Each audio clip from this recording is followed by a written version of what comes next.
आप सबका KGS IAS में स्वागत है और स्पेशली मेरी क्लास में। मेरा नाम संजीव तिवारी है। पिछले कई वर्षों से मैं इस फील्ड में हूं। कई मतलब बहुत, जब से एप्टीट्यूड आया और लगभग दिल्ली के जो मशहूर संस्थान थे क्योंकि थे, अब है नहीं। तो English medium and Hindi medium both. English medium का एक सेंटर चलता है करोल बाग में, अब वो भी बूढ़ा हो गया। करोल बाग मेट्रो स्टेशन के ठीक नीचे, तो काफी फेमस इंस्टीट्यूट रहा है। नाम नहीं लूंगा, पता करना। तो मैं स्टार्टिंग में 2-3 वर्ष वहां पढ़ाया था, बीच में एप्टीट्यूड क्वालिफाइंग हो गया। अभी हम इस पे भी डिस्कस करेंगे कि सीसेट आया क्यों और क्वालिफाइंग क्यों हुआ, और फिर बाद में सिनेरियो चेंज क्यों हो गया। फिर सीसेट क्वालिफाइंग हो गया लगभग 2-3 साल, 14, 15, 16, 17, 4 साल पेपर इतने आसान थे कि जिन लोगों का जीएस अच्छा था उन लोगों की लॉटरी लग गई, वो सिलेक्ट हो गए। 2018 में यूपीएससी को लगा लाल बहादुर शास्त्री लबसना में ट्रेनिंग होती है। अभी आपने एक रील देखा होगा, काफी वायरल हुई। माननीय रक्षा मंत्री राजनाथ सिंह जी वहां गए हुए थे। तो ट्रेनिंग के बीच में उन्होंने एक प्रश्न बोला था। जिन लोगों को बहुत जिज्ञासा होगी कि उन्होंने प्रश्न नहीं सुना, तो मैं बता देता हूं।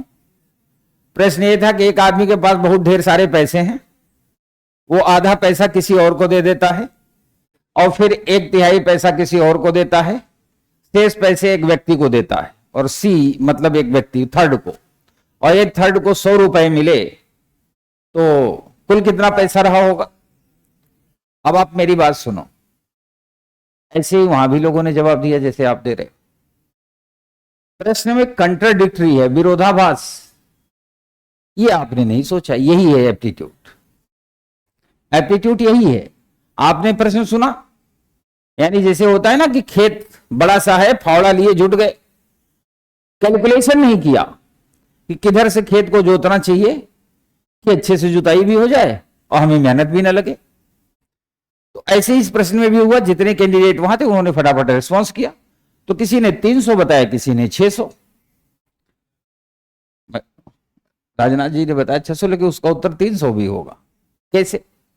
अब अगर मैं कहूं कि एक व्यक्ति को आधा पैसा दे दिया, दूसरे को 1/3 दिया, तो क्वेश्चन इज दैट कि रेस्ट अमाउंट का 1/3 दिया या टोटल अमाउंट का 1/3 दिया। इस पे तो किसी का फोकस ही नहीं गया, लोगों ने आंसर देना शुरू कर दिया। इसे कहते हैं फेलियर ऑफ द एप्टीट्यूड। फिर 2018 से पेपर को टफ कर दिया, काफी टफ हो गया पेपर। हिंदी माध्यम लगभग साफ हो गया था। तब मैं दिल्ली में ही एक संस्थान काफी मशहूर रहा उस जमाने में, वहीं मुखर्जी नगर नेहरू विहार में चलता था। तो लगभग 4 वर्षों तक मैं वहां पढ़ाता रहा। और एप्टीट्यूड का ही परिणाम था कि बाद में हिंदी माध्यम से बड़ा अच्छा रिजल्ट आया। और आपको याद होगा, एक कैंडिडेट हैं जिनकी रैंक ठीक ठाक लगी थी हिंदी माध्यम से, नाम बताने की जरूरत नहीं है। और उनकी खासियत यह है कि वो उसके पहले वो सिलेक्टेड थे यूपीएससी में। अपनी रैंक बढ़ाने के लिए उन्होंने पेपर दिया और इत्तेफाक से सीसेट में फेल हो गए। अगले साल सीसेट में फेल हो गए। जब फेल हो गए तो सपना अधूरा रह गया। क्योंकि मैं वहीं पढ़ाता था, तो जो भी समय दे सकता था दिया, मेहनत किया। परिणाम सकारात्मक रहा और हिंदी माध्यम को सम्मान मिला। उसके बाद खान सर पूरे देश में शिक्षा में क्रांति की शुरुआत कर दिए। और जब खान सर क्रांति की शुरुआत किए तो उसके पीछे उनका 2 उद्देश्य था। मिनिमम पैसा लेना अपराध नहीं होता। क्यों नहीं अपराध होता? इतना बड़ा इंफ्रास्ट्रक्चर, ये चैनल, ये सिस्टम, एम्प्लाई। खान सर मान लिया दान कर सकते हैं ना, हर व्यक्ति का परिवार तो नहीं चल पाएगा। इसलिए उन्होंने मिनिमम फीस में पूरे भारत में कश्मीर से लेकर कन्याकुमारी तक कहीं कहीं ऑफलाइन में, कहीं ऑनलाइन माध्यम से लोगों तक शिक्षा को पहुंचाने का कार्य शुरू किया। क्योंकि वो नेक काम कर रहे थे तो मेरा आना भी स्वाभाविक था, तो मैं भी खान सर के साथ आ गया। खान सर का उद्देश्य सिर्फ इतना नहीं है कि क्लासेस चलती रहे, बच्चे पढ़ते रहे, सिलेबस खत्म होता रहे, साथ में लोग भी खत्म होते रहे। ज्यादातर संस्थान में यही है, सिलेबस खत्म, आदमी खत्म, नया आएगा, नया का सिलेबस खत्म, आदमी खत्म। यहां ऐसा नहीं है। और दुर्भाग्य से यूनियन पब्लिक सर्विस कमीशन का जो सिलेबस है, वो सिलेबस ही इतना बड़ा है कि शुरू से शुरू किया, जब अंत में पहुंचे शुरू वाला गायब हो जाता है, तो लगभग लोग भी गायब हो जाते हैं। अब सवाल है कि इसका सलूशन क्या है, समाधान क्या है। खान सर का मोटो शिक्षा की क्रांति को घर घर पहुंचाना और उस गरीब, मजदूर या जो सक्षम लोग नहीं है, उनके बेटे और बेटियों को भारत के सर्वोच्च सर्विस में पहुंचाना। आप ये जान लीजिए कि विदेशों में जो ब्यूरोक्रेट्स होते हैं जस्ट लाइक अ सर्वेंट, पर भारत में जस्ट लाइक अ गॉड, इससे कम नहीं है। अपने यहां तो कई बार पटवारी भारी पड़ जाता है लोगों पर, लेखपाल जिसे कहते हैं। दरोगा का पावर देखा ही होगा, तो सोचो एसपी का पावर क्या होता होगा, डीएम का पावर क्या होता होगा। तो चूंकि उद्देश्य सार्थक है, खान सर का उद्देश्य सार्थक है, और लगातार पूरी केजीएस और खान ग्लोबल स्टडी की जो टीम है इस बात पे रिसर्च करती रहती है कि हम ऐसा क्या और बेहतर करें कि लोग वहां तक पहुंचे। देखिए, एक बड़ी सिंपल सी बात है, जब बच्चा यूनियन पब्लिक सर्विस कमीशन की तैयारी करने के लिए आता है तब तक वो एक पका हुआ घड़ा हो जाता है। यदि कच्चे मिट्टी का घड़ा हो और टेढ़ा हो तो उसे पानी लगा के सीधा किया जा सकता है। पके घड़े को आप सीधा नहीं कर सकते, सीधा करोगे फूट जाएगा। तो घड़ा फूटने भी ना पाए और घड़े की कीमत भी बढ़ जाए, ये थोड़ा सा कठिन काम है। सोशल मीडिया का जमाना है, ऑनलाइन या ऑफलाइन बैठ के कोई भी कमेंट कर देना सिंपल सी बात है, लेकिन उद्देश्य पे फोकस रहना इतना आसान काम नहीं है। तो खान सर उसी काम को कर रहे हैं। तो सबसे बड़ी बात, एक टर्म है इंटीग्रिटी। आप जब मेंस के सिलेबस में जाएंगे तो वहां एक पेपर होगा, एथिक्स, इंटीग्रिटी, एप्टीट्यूड, जो 2014 में इंट्रोडक्शन उसका हुआ था। और उसका मोटो इतना था कि लोगों को नेचुरल वे में इंटीग्रिटी उनके अंदर पैदा करना। इंटीग्रिटी मतलब होता है सत्यनिष्ठा। तो इंटीग्रिटी जिसके अंदर होगी, प्रकृति उसका साथ देगी। जगह जगह किसी बड़े संस्थान में आप जाएंगे तो वहां एक स्लोगन लिखा रहता है, लोग उसका अर्थ अपने अपने हिसाब से निकालते हैं। आप भी अपने हिसाब से निकालेंगे। मैं स्लोगन बता देता हूं।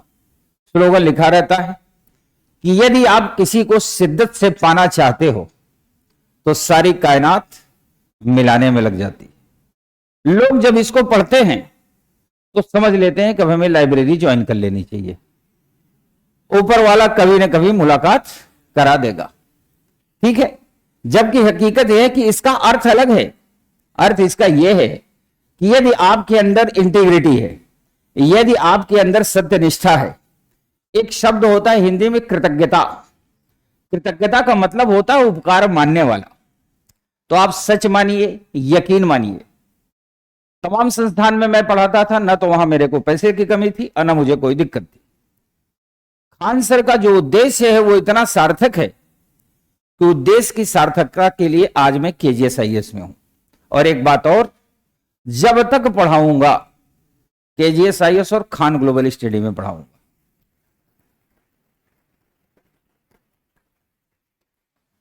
रिटायरमेंट जब होगा तो यहीं से होगा।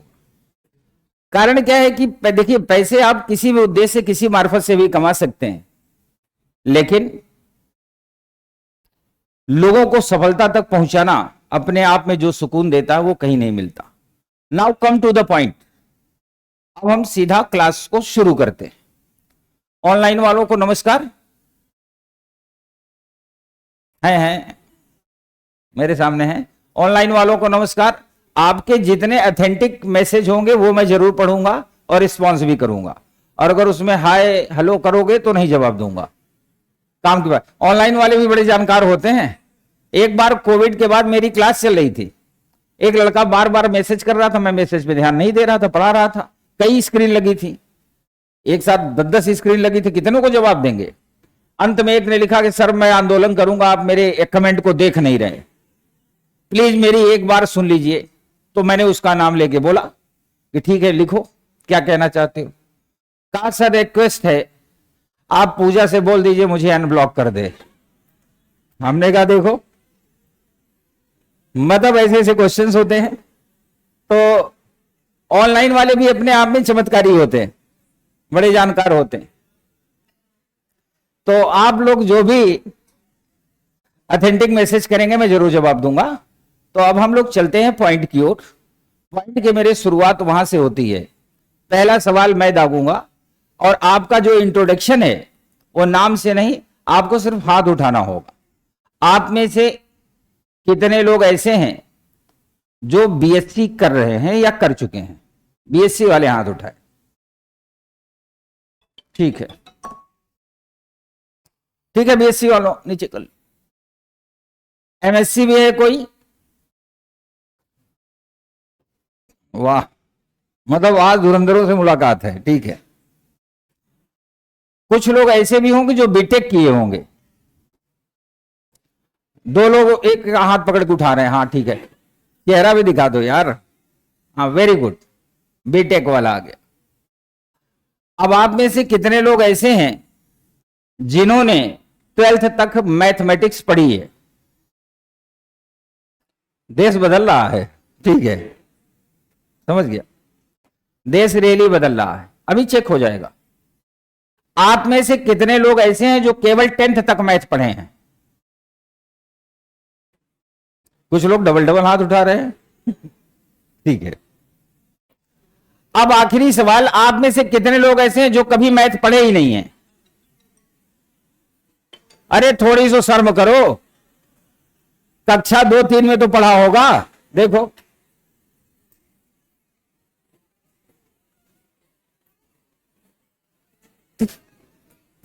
ये भी एक एप्टीट्यूड का पार्ट है ना।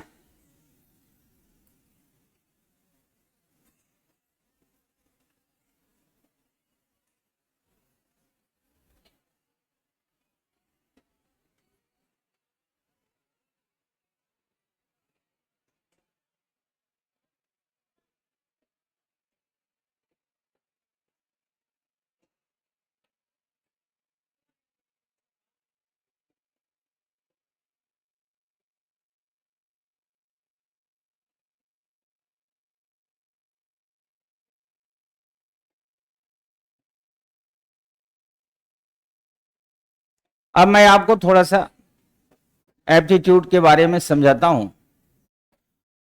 दरअसल 2011 में एप्टीट्यूड इसलिए लाया गया, यूपीएससी का जो सिलेबस होता है वो गवर्नमेंट के इच्छा नहीं, आवश्यकता के अनुसार बनाया जाता है। कारण क्या है कि आपको याद होगा, अगर थोड़े से समझ रही हो, कुछ लोगों का जन्म ही 2006 में हुआ होगा, तो 2010-11 में 5 साल के रहे होंगे, है ना। अंगूठा मुंह में रहता होगा और सर्दियों में नाक साफ करने के लिए हाथ का प्रयोग नहीं करते रहे होंगे, है ना। तो उनको समझ गए कि नहीं? समझ जरूर जाना।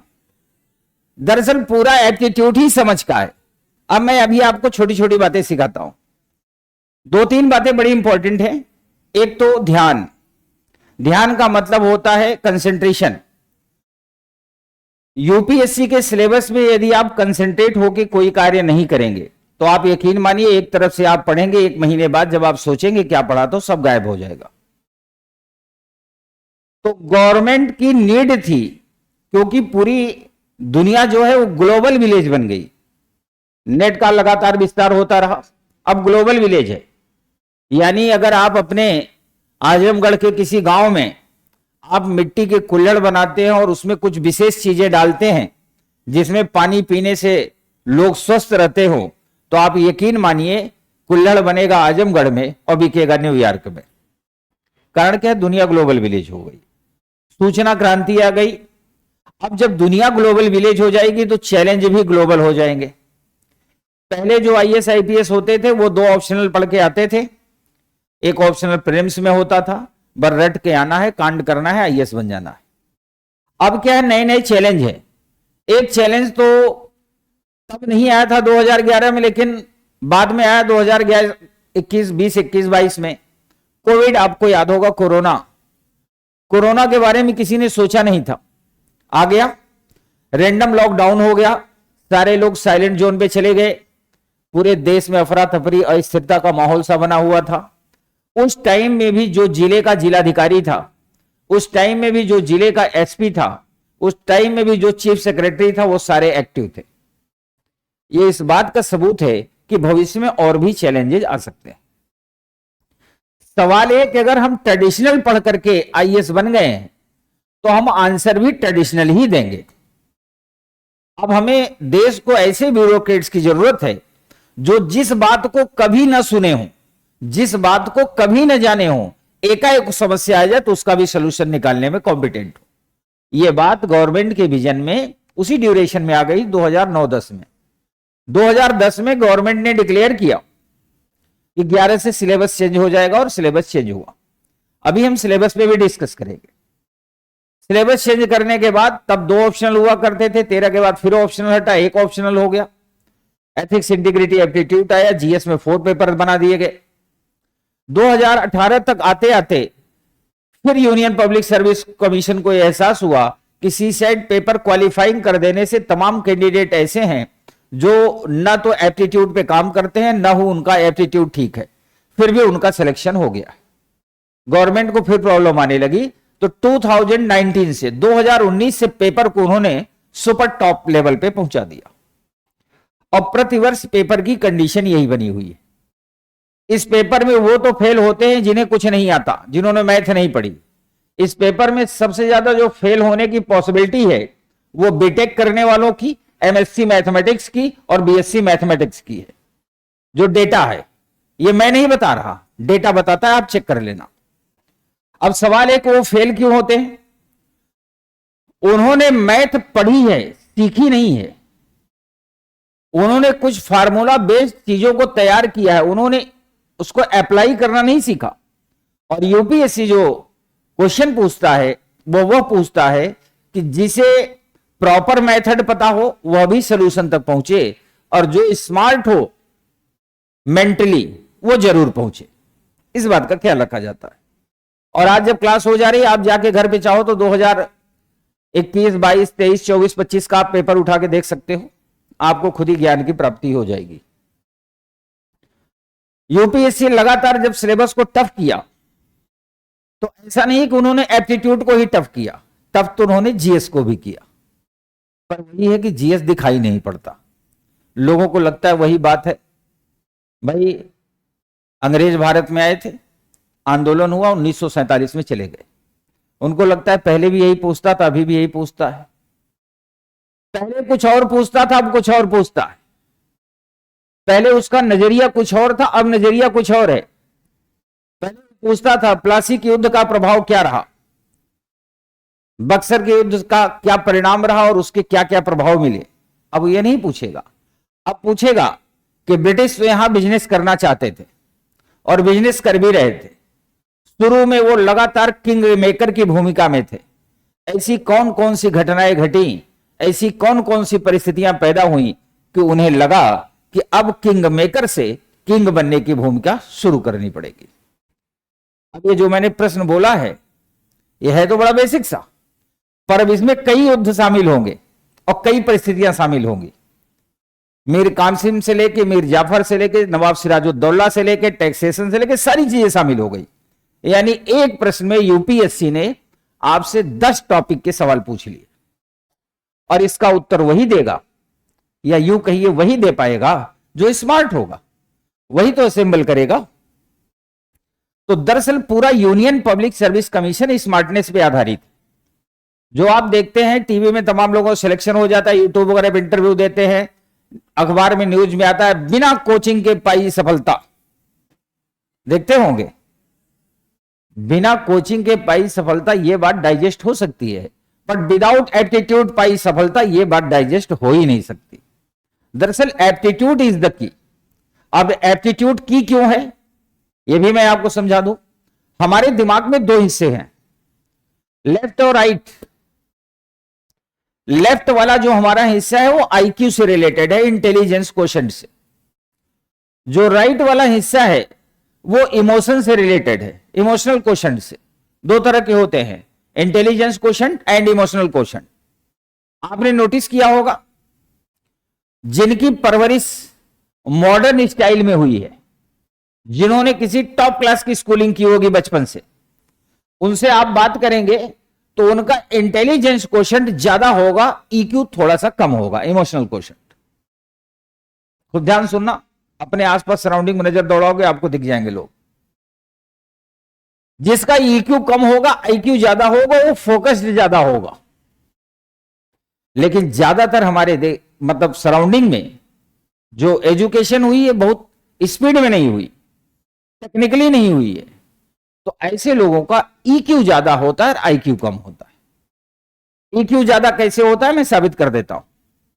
आप देखे होंगे कभी भी जब लोग फिल्म देखने जाते हैं तो पूरा कंसंट्रेशन के साथ मूवी देखते हैं, तो उस समय जो उनका इमोशनल लेवल होता है बहुत हाई होता है।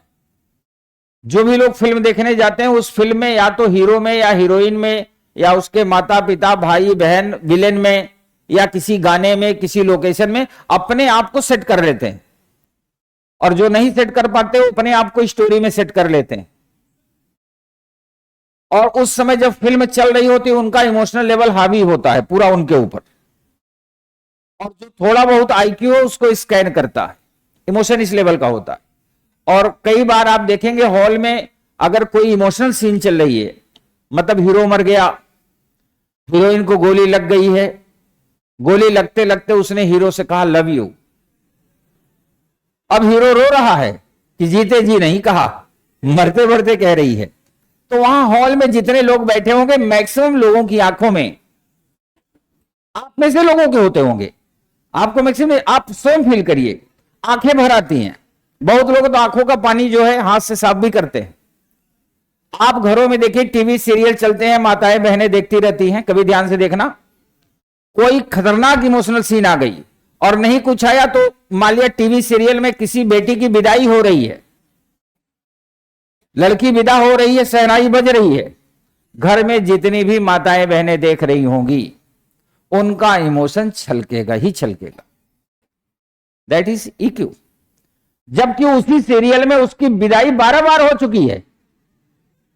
ऐसे भी सीरियल हैं, एक बार नहीं विदाई हुई है, 12 बार हुई है, लेकिन जो लोग उसको देख रहे हैं वो क्या हो जाएंगे, इमोशनल हो जाएंगे। तो दरअसल प्रॉब्लम डियर यहां है, आप में से हर कोई भारत का सुनहरा भविष्य है, अपना भविष्य भी बदल सकता है, देश का भी। मैटर यहां आता है कि जो हमारा ईक्यू आईक्यू है ये डिसबैलेंस है, और इसकी बाजार में कोई दवा नहीं मिलती, इसके लिए मार्केट में कोई किताब नहीं, इसके लिए सिर्फ दो ही इलाज है, एक तो सीसेट का सिलेबस और दूसरा केजीएस आईएएस, जहां क्लास चल रही है। मैं आज आपसे एक बात कहता हूं, आज आप फर्स्ट क्लास है, मेरी जब आखिरी क्लास होगी, आज आप अपना वैल्यूएशन कर लीजिए, सेल्फ वैल्यूएशन। जब मेरी आखिरी क्लास होगी तो आप ये फील करेंगे कि तब आप यहां सोचते थे, अब आप यहां सोचते हैं। हर एक की बात कर रहा हूं जितने क्लास में बैठे हैं, क्योंकि मुझे पता है किस डायमेंशन में क्लास को कहां घुमानी है, कब पॉइंट की बात बतानी है, कब उन्हें हंसाना है, कब उन्हें सीधा रखना है, कब उन्हें खुश रहने का मौका देना है, और कौन सी बात कब सिखानी है, ये मुझे पता है।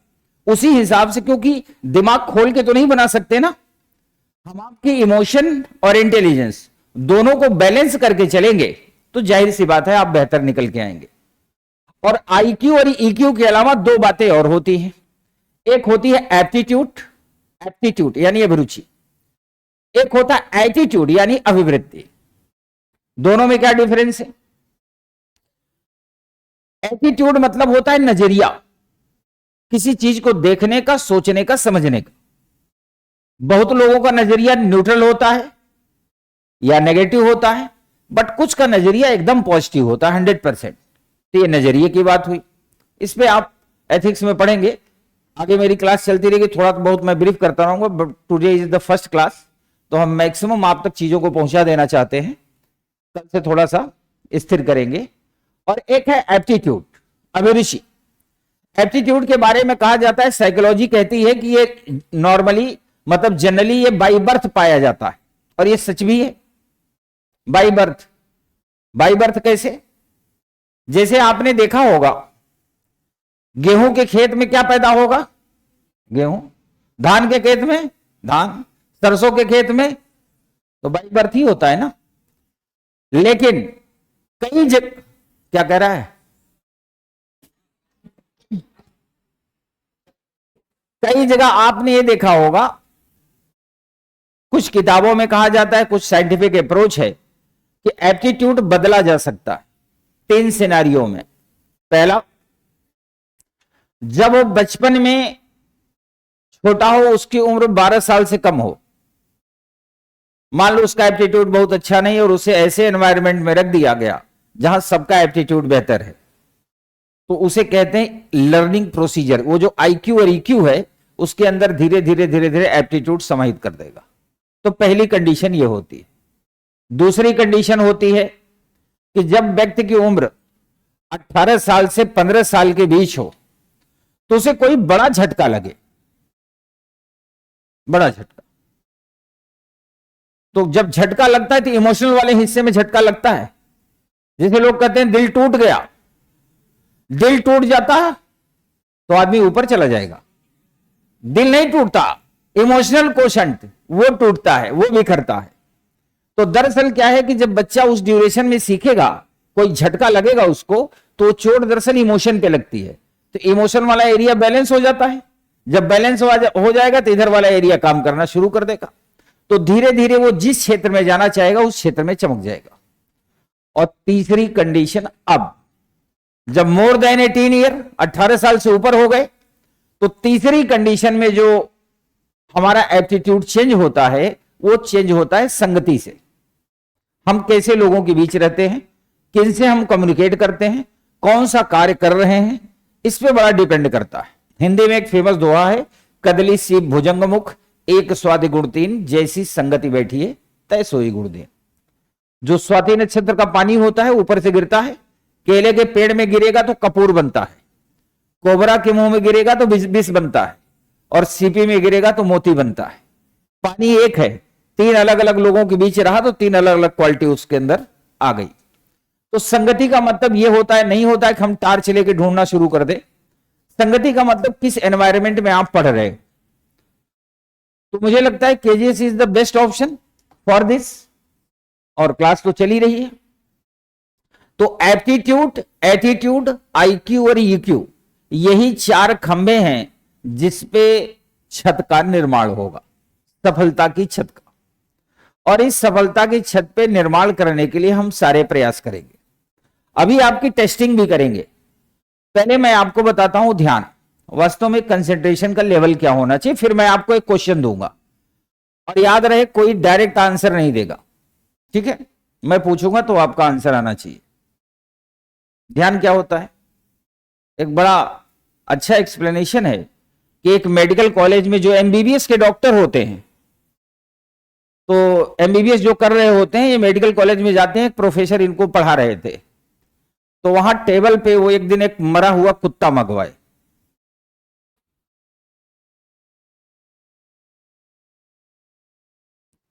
ठीक है, सुनाई पड़ रहा है ना? ठीक है, मरा हुआ कुत्ता मंगवाए, टेबल पे रख दिया। अब यहीं से एप्टीट्यूड की क्लास शुरू हो रही है। पूरी बात ध्यान से सुनना। जब मैंने कहा मरा हुआ कुत्ता, तो आपको दिखना चाहिए एक मेज रखी, उस पर एक कुत्ता मरा हुआ पड़ा है। दिख रहा है ना सबको? ठीक। प्रोफेसर आए, सारे स्टूडेंट को एक लाइन से ऐसे खड़ा कर दिया, गोला बना करके। प्रोफेसर आए, कुत्ते की नाक में एक फिंगर अपनी ऐसे डाले और निकाला। निकालने के बाद फिंगर मुंह में रख के चाट लिया। ध्यान से सुनना। फिर सारे स्टूडेंट से कहा अब तुम यही काम करो। अब चूंकि कोचिंग होते तो बच्चे बगावत कर देते, ऐसा नहीं करूंगा चाहे आईएएस बनूं या ना बनूं। लेकिन मेडिकल कॉलेज था तो एमबीबीएस में फेल हो जाते, डॉक्टर ना बन पाते। तो सब लोगों ने फिंगर डाली कुत्ते के नाक में, मुंह में डाला। अब किसी को उल्टी हो रही है, किसी को चक्कर आ रहा है, किसी को घबराहट हो रही है। प्रोफेसर एकदम मस्त खड़ा है। फिर उन्होंने, जब सारे लोग उल्टी उल्टी करके वापस आए, तो प्रोफेसर ने एक बात बोली कि सबसे महत्वपूर्ण है कंसंट्रेशन, ध्यान। इसमें चूक गए, जीवन समाप्त। तो लोगों ने ऐसा कहा, सर कैसे? उन्होंने कहा, तुम लोगों ने ध्यान नहीं दिया, कुत्ते के नाक में मैंने ये वाली फिंगर डाली थी ऐसे, और जब निकाला तो अपने मुंह में ये वाली फिंगर डाली थी। मतलब समझिए कितना बड़ा झटका हो सकता है। अगर लोगों ने ध्यान से देखा होता तो उसी समय कह देते कि सर ये जैसे वो डाल के निकाले और ये वाली मुंह में डाले, तो स्टूडेंट भी यही करते। पर लोगों में क्या है, भेड़िया धसान। भेड़िया धसान का मतलब उन्होंने देखा बस उंगली डाल रहे हैं तो उनको लगा बस यही उंगली मुंह में डाल लिया, ध्यान नहीं दिया। तो यानी जब भी हमारे सामने कोई टारगेट होगा तो हम ध्यान देंगे। अगर ध्यान देंगे तो कर पाएंगे, नहीं ध्यान देंगे तो नहीं कर पाएंगे। आप में से कुछ लोग ऐसे हैं जो कभी यूपीएससी का पेपर दे चुके हों 2024-25 में? ठीक है। कितने लोग हैं जो 26 में दे रहे हैं? ठीक है। कितने लोग हैं जो 2027 में देंगे? ठीक है, नीचे कर लीजिए हां। कितने लोग ऐसे हैं जो 2047 में देंगे? 47 वाले भी उठाए हैं। वही देखो, नाक वाला मैटर मैंने बताया ना, अभी अभी एग्जाम्पल दिया, अभी फेल हो गए। अब मैं आपको एक प्रश्न देने जा रहा हूं, आप अपना पेन और पेपर रेडी कर लीजिए। इस प्रश्न के बाद फिर हम लोग सिलेबस पे डिस्कस करेंगे।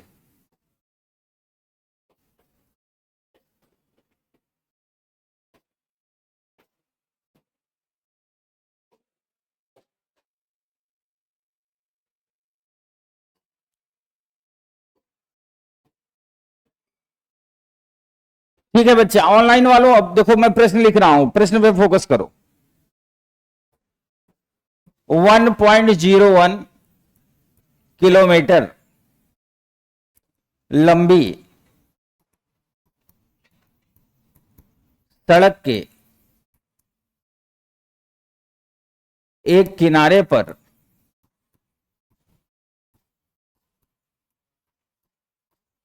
एक किनारे पर एक दूसरे से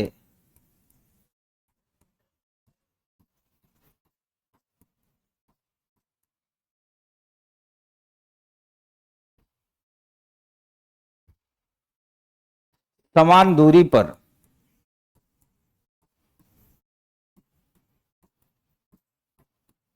101 पौधे रोपे गए हैं।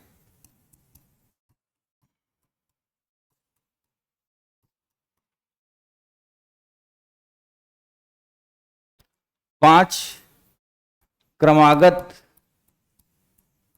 पौधों के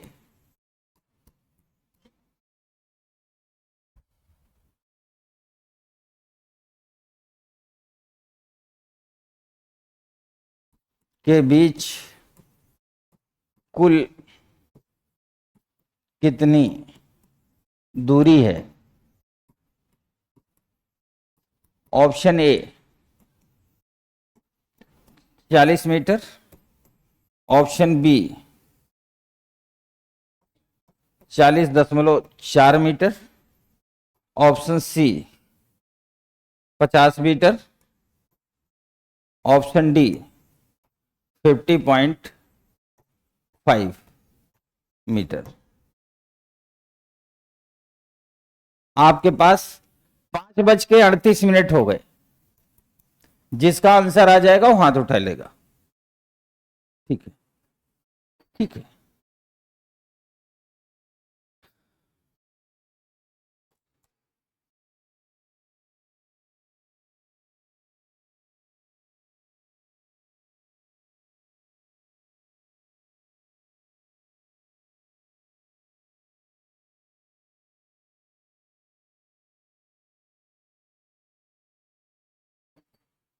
ऑनलाइन वालों जिनका ऑप्शन आता जाएगा वो ऑप्शन लिखते जाएंगे अपने नाम के आगे, ऑनलाइन वाले लिखते जाएंगे, हम देख लेंगे आराम से, बी रिलैक्स। 2 मिनट का टाइम आपको देता हूं ना कम से कम, पेड़ लगाने भी तो हैं।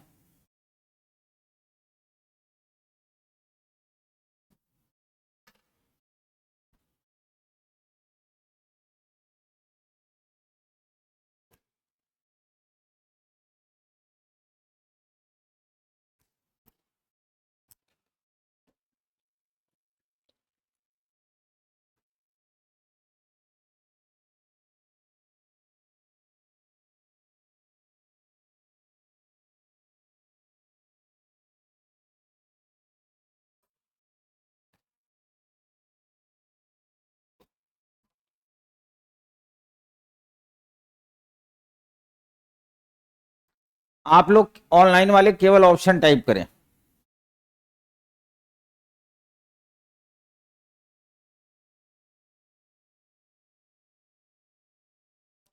आप इतने उतावले ना हो,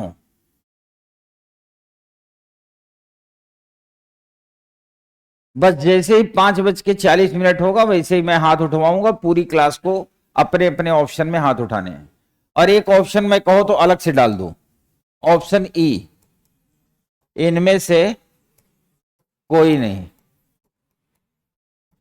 नहीं बाद में कहो कि सर ये वाला ऑप्शन तो आपने दिया ही नहीं, तो मैंने दे दिया।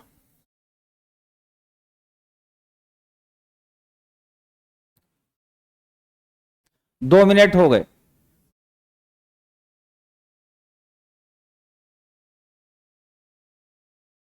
अब आप लोग सम्मान से सिर ऊपर करिए। पेन चलाने से कुछ नहीं होगा ना, जिनके पेड़ लगने थे लग गए। 2 मिनट में अंदर पेड़ नहीं लगे तो अब लगेंगे नहीं, अब केवल पेड़ गिरेंगे, वो भी ऊपर। रेडी? मैं ऑप्शन का नाम लूंगा, जिनके जिनको ऑप्शन होंगे वो हाथ उठा देंगे। यहां खड़ा हो जाऊं ना फिर दिखेगा। ऑप्शन ए,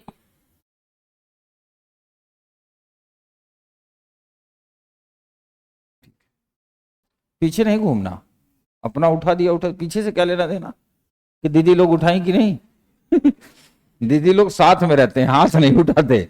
डूब रहे हो डूबो, चलो नीचे कर लो। ऑप्शन बी,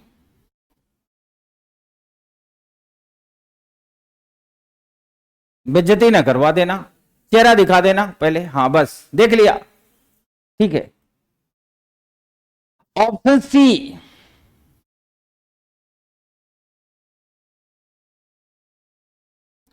ठीक है।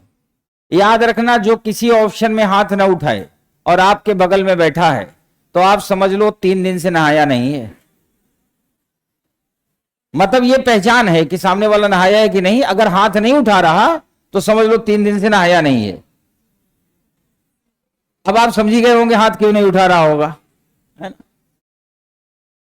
ऑप्शन डी,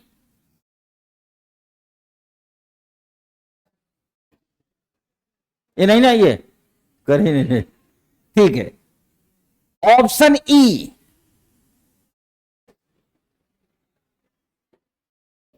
ई कोई एफ नहीं है, ई तक ही है।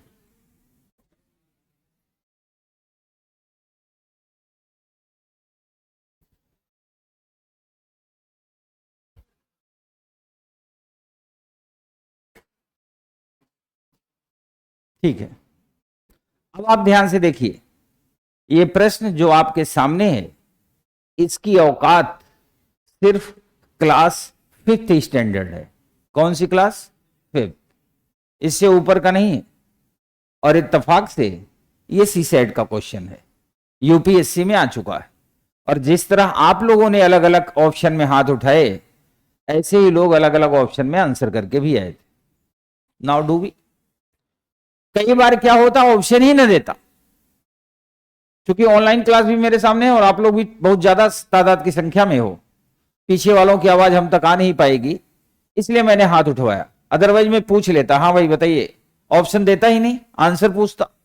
और आप यकीन मानिए, यदि मैं ऑप्शन न दिया होता तो इस क्लास से कम 70 ऑप्शन आते, कम से कम 70। अलग अलग लोग पेड़ लगाते, अलग अलग आंसर आता। बड़ा सिंपल सा है, और ये यूपीएससी का क्वेश्चन है। अब आप यही अंदाजा लगाओ कि इसमें ऐसा टेक्निकल क्या है कि आपका मामला फंस गया, वो मैं दिखाता हूं। आपको लग रहा है पेड़ी तो लगाने थे, देखिए मैं लगाता हूं, खुद ध्यान से देखना। 1.01 किलोमीटर, 101 पौधे रोपे गए हैं। तो जाहिर सी बात है आपने 101 से भाग देना है, तभी डिस्टेंस निकलेगा। पहले दिमाग में ही आइडिया आएगा। तो पहले आपने किलोमीटर को मीटर में कन्वर्ट किया होगा, ठीक है। 1 किलोमीटर बराबर 1000 मीटर, तो 1.01 को 1000 से मल्टीप्लाई कर। इसका नियम होता है कि जितने जीरो से मल्टीप्लाई करोगे दशमलव उतने आगे खिसकता चला जाता है। क्योंकि 3 जीरो से मल्टीप्लाई कर रहे हैं 1000 से, तो 2 अंक पे ये बाहर आया, ये टोटल आया हमारा 1010 मीटर। कोई अपना आंसर बदलेगा? ठीक है, बदलना हो बताना। ये हमारा आ गया टोटल। 101 पौधे लगाए गए हैं। आपको निकालना है किन्हीं 2 पौधों के बीच का अंतराल, वही तो दूरी पूछ रहा है, पर आप एक जगह चूक गए। जैसे यही है ना यूपीएससी। यूपीएससी चाहती है कि आपकी समझ बड़ी हो, आपका बुद्धि विवेक जागृत हो, आप आंख बंद करके न चलते हो। यदि आप आंख बंद करके चलते हैं तो आप गवर्नमेंट के काम के नहीं है। आप आंख खोल के चलो। सोचने की बात है। इस सड़क का किनारा है, 101 पौधे में पहला पौधा स्टार्टिंग में लगा होगा विदाउट एनी डिस्टेंस। अंदर से फील नहीं होगा, मैं एग्जांपल चेंज कर दूंगा। मान लो 6 किलोमीटर लंबी सड़क है। कितनी? ये आपके सामने सड़क दिख रही है सफेद रंग की। इस पे मैं पौधे लगाता हूं 1-1 किलोमीटर पे।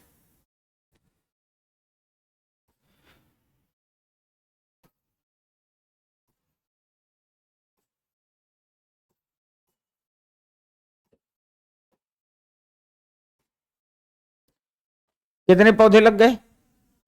किलोमीटर कितना है? 6। और पौधे लग गए क्यों? क्योंकि एक स्टार्टिंग में लग गया। अब इनके बीच का अंतराल देखो, डिफरेंस। एक अंतराल ये है, एक ये वाला 2, 3, 4, 5 और 6। पौधे कितने हैं?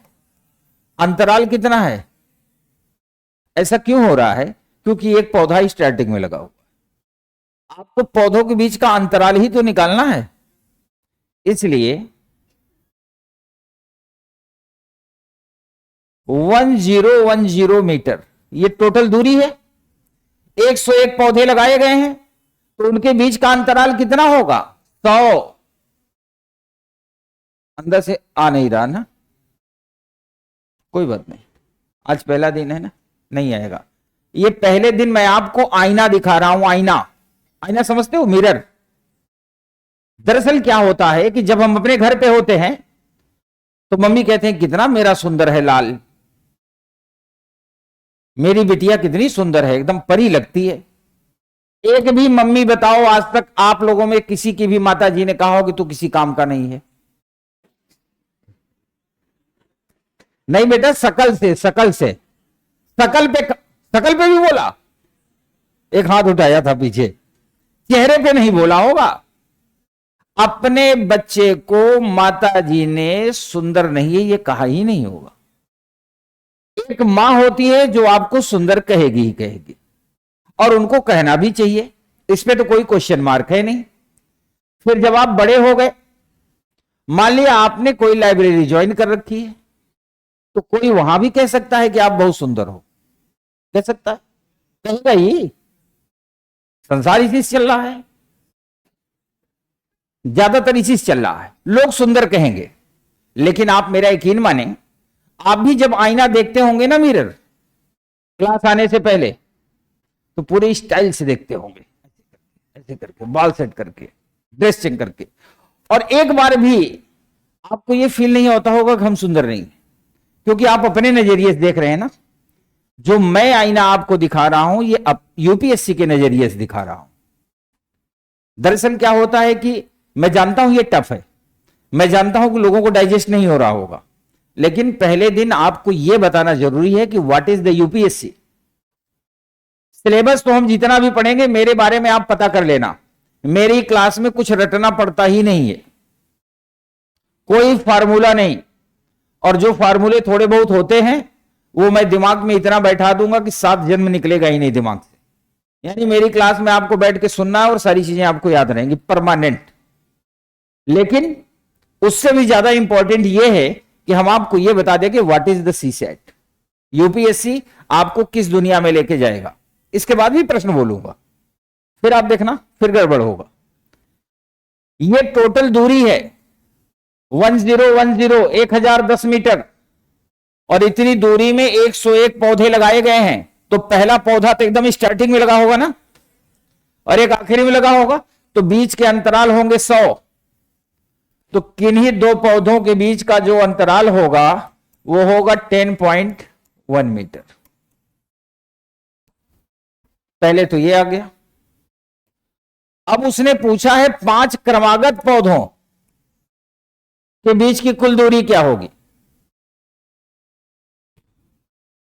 1 2 3 4 5, ये 5 पौधे मैंने लगा दिए। अब इनके बीच अंतराल देखो कितने हैं, 1 2 3, एक अंतराल की डिस्टेंस कितनी है 10.1। तो आंसर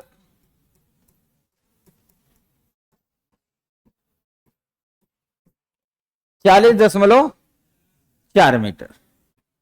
यह है यूपीएससी का क्वेश्चन। एकदम आसान है, पर एग्जाम में नहीं होगा। एग्जाम के बाद आपको आ भी गया तो क्या फर्क पड़ता है।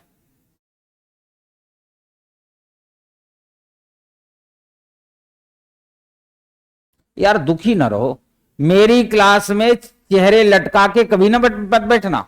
ये एप्टीट्यूड की क्लास है ना, मातम में नहीं आए हो, समझ लो फिल्म देख रहे हो। अब यह है कि फिल्म में मान लिया हीरो मार खा गया है, थोड़ी देर चिंतित मत रहो, अभी ठीक होके फिर वापस आएगा। एकदम फिट होके बैठो, नहीं सीख नहीं पाओगे। अभी बहुत सी काम की चीज दिखाएंगे, आप इसे नहीं भी नोट करेंगे चलेगा, इसे नोट करने की जरूरत नहीं है। इस तरह के बहुत से प्रश्न भी करवाएंगे हम। ये सिर्फ आपको इंट्रोडक्शन मैंने दिया कि आपको यह पता चल जाए कि आज के बाद आपको पढ़ना कैसे है। इस प्रश्न में टेक्निकली कुछ नहीं है, ना कोई फार्मूला, ना कोई सिस्टम, एकदम 4th और 5th स्टैंडर्ड का क्वेश्चन है। लेकिन सोच आईएएस वाली है कि जो सोच आईएएस वाली नहीं रखेगा वो ये बात ख्याल ही नहीं रख पाएगा कि अंतराल 100 होगा, नहीं रख पाएगा। ऐसे ही जितने भी प्रश्न होंगे वो 4th और 5th स्टैंडर्ड के होंगे, पर सोच यूपीएससी वाली होगी, फिर वो अप्लाई नहीं होगा। एनीवे दुखी ना हो। एक प्रश्न रिटर्न में कराऊंगा, एक ओरल कराऊंगा। एक प्रश्न है जिसे कहते हैं डिसीजन मेकिंग। डिसीजन मेकिंग क्या होती है कि मान लो कोई ऐसी परिस्थिति आ गई तो आप क्या निर्णय लेंगे। सोशल मीडिया का क्वेश्चन ही है, मैं बोल देता हूं। मान लो आप अपनी कार से सड़क से जा रहे हो और आपकी कार विदेशी कार है 2 करोड़ वाली। जो जितनी महंगी कार होती है उसमें सीट कम होती है, तो उसमें 2 ही सीट है, रेसिंग कार है, एक ड्राइवर की सीट है बगल वाली। आप रात को अंधेरे में ट्रैफिक चौराहे पे पहुंचे, यही ट्रैफिक चौराहा है ना, अंधेरे में पहुंच गए। ट्रैफिक चौराहे जब आप पहुंचे, रात का घना अंधेरा, सब बिल्कुल मार्केट बंद है, सन्नाटा है, काफी रात हो गई। तो आपने देखा वहां स्टॉपेज पे 3 लोगों को आपने देखा। एक आपका पुराना दोस्त है जो हमेशा आपके दुख मुसीबत में काम आया है, उसने आपको हाथ दिखाया और कहा भाई मुझे जल्दी से मेरे घर छोड़ दो। एक वहां बूढ़ी असहाय औरत है जो बहुत बीमार है, वो आपसे कह रही मुझे हॉस्पिटल छोड़ दो। और एक वहां पर कोई नौजवान युवक या नव युवती बहुत ही सुंदर, आप अगर गाड़ी चला रहे हैं फीमेल है तो आप समझ लें वहां बहुत सुंदर मेल खड़ा है जो सपनों का राजकुमार है। अगर आप मेल हैं गाड़ी चला रहे हैं तो वहां एक सुंदर परी खड़ी है जिसे आपने ख्वाबों में देखा है, हकीकत में कभी दिखी नहीं, वहां दिख गई। वो कह रही प्लीज मुझे बहुत डर लग रहा है, मेरा साथ दो। अब इस कंडीशन में आपके पास विकल्प क्या क्या होते हैं? सोचो। जो सोच लेगा हाथ उठाएगा, बैठे बैठे नहीं बोलना मेरी क्लास में, ठीक है? हाथ उठा दो, फिर पूछूंगा। ये पीछे वाले बड़े तेज होते हैं, इनके पास हर समस्या का समाधान होता है। ये पीछे बैठते ही इसलिए है क्योंकि इनके पास हर सलूशन होता है। जैसे वो आप अखबारों में ऐड देखते होंगे ना, विज्ञापन जहां होता है, वहां एक ऐड आपने कभी देखा होगा, किसी भी समस्या के समाधान के लिए एक फोन घुमाएं, देखा है? सौतन से छुटकारा, वशीकरण, मनचाहा प्यार लिखा रहता है उसमें। तो उनके पास हर इल्म का जवाब होता है बाबा के पास। एनीवे, किसी के दिमाग में आइडिया आ रहा हो तो बताए, इतनी दूर से एरिया में बताइए। बहुत बढ़िया बेटा, बहुत अच्छे। महिला को साथ लेके जाएंगे, कौन, बूढ़ी को या जवान को? बूढ़ी को, ठीक है, वेरी गुड।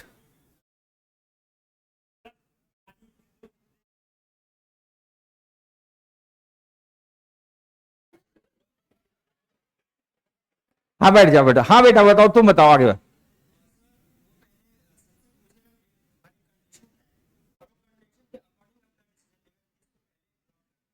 ठीक है बेटा, बहुत बढ़िया। और कोई?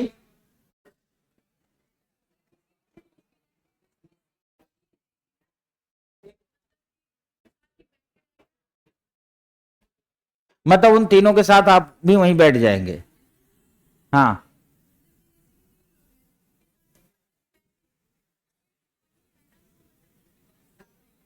किसी को भी साथ नहीं ले जाएगा, ठीक है, बैठिए।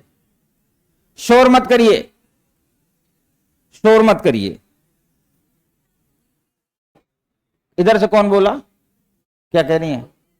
हाथ हटा के बोलो। उतने रात में वहां होंगे कहां? अरे रात में पता नहीं कहां कहां लोग होते हैं। आप मेरी बात कह रहे, इतनी रात में लोग होंगे कहां? अरे किसी की कंडीशन खराब होगी, हो सकते हैं, है ना? एनीवे, अब देखिए, एक बड़ा सिंपल सा क्वेश्चन था, इसमें कुछ भी टेक्निकल नहीं है। इसका आंसर भी, ये सोशल मीडिया का क्वेश्चन है, उसमें आंसर सोल्यूशन में ये कहता है, क्योंकि तीनों को नीड है, वहां रात का अंधेरा है, कोई भी खतरा हो सकता है, बुढ़िया एकदम मरने वाली है, बूढ़ी माँ जो है औरत, और जो आपका दोस्त है उसने आपको बहुत एहसान किया है, वो इसलिए गाड़ी से तुरंत घर पहुंचना चाहता है क्योंकि उसकी पत्नी कह रही है आज मैं तुम्हें छोड़ के भाग जाऊंगी। तो ये भी एक बहुत बड़ी मुसीबत है, पत्नी भाग जाएगी फिर क्या करेगा? तो उस कंडीशन में आप गाड़ी से नीचे उतरेंगे, अपने दोस्त को गाड़ी की चाबी देंगे कि तुम गाड़ी लो, बूढ़ी माता को आगे बैठाओ, इनको हॉस्पिटल ले जाके छोड़ो और गाड़ी लेके अपने घर चले जाना। और आप स्वतः,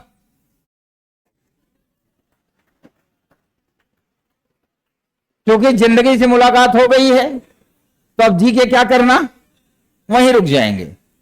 तो क्योंकि जो थर्ड पर्सन है उसकी नीड सिक्योरिटी है, जो थर्ड महिला या पुरुष वहां खड़ा है उसकी नीड सिक्योरिटी है, महिला की नीड मेडिकल है, आपके दोस्त की नीड है कि पत्नी भाग रही है तो उसकी भी पारिवारिक जरूरतें हैं, लेकिन जो वहां पर महिला या पुरुष खड़ा है या खड़ी है उसकी नीड क्या है? सिक्योरिटी, आपका साथ, ठीक है? ये डिसीजन मेकिंग का पार्ट होता है। अब मैं आपको एक क्वेश्चन और देने जा रहा हूं, ठीक है? रेडी? सही है?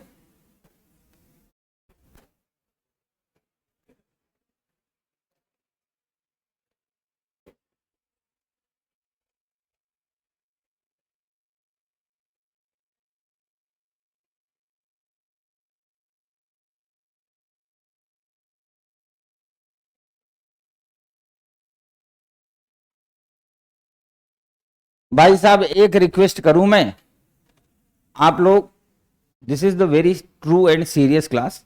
एक झटका अभी पेड़ लगे थे आपने देख लिया, पेड़ लग नहीं पाए, इसे अफसोस में कन्वर्ट करो, खुशी में नहीं। क्यों? मतलब कोई फार्मूला नहीं था, सिर्फ समझ थी। और यदि आपकी समझ कमजोर होगी तो इसके दो नुकसान हैं, आप नुकसान भी जान लो तब आपको थोड़ा सा हिम्मत आएगी। पहली बात, यूपीएससी में सिलेक्शन नहीं होगा, समझ कमजोर है तो। जिनको लगता होगा कि यूपीएससी में नहीं होगा तो हम पीसीएस में हो लेंगे, दरोगा में हो लेंगे, वो इस गलतफहमी में न रहें। जो लोग यूपीएससी प्रीलिम्स क्वालिफाई करते हैं उनकी संख्या होती है 10-11 हजार, और जो फाइनल सिलेक्शन पाते हैं वो होते हैं 800-900। तो जो शेष 9,500 बचते हैं वो भी तो नौकरी की तलाश में होते हैं, वो फिर पीसीएस में आ जाते हैं। पीसीएस में नहीं हुआ दरोगा के लेवल तक आ जाते हैं। तो आप ये ना सोचो कि कंपटीशन आसान है, इसलिए दिमाग से तो निकाल दो। जैसे मैंने कहा कि अगर समझ ऐसी नहीं होगी तो आईएएस नहीं बनेंगे, तो कुछ लोग होंगे तो कौन सा हमें आईएएस बनना है, कुछ के मन में आया होगा।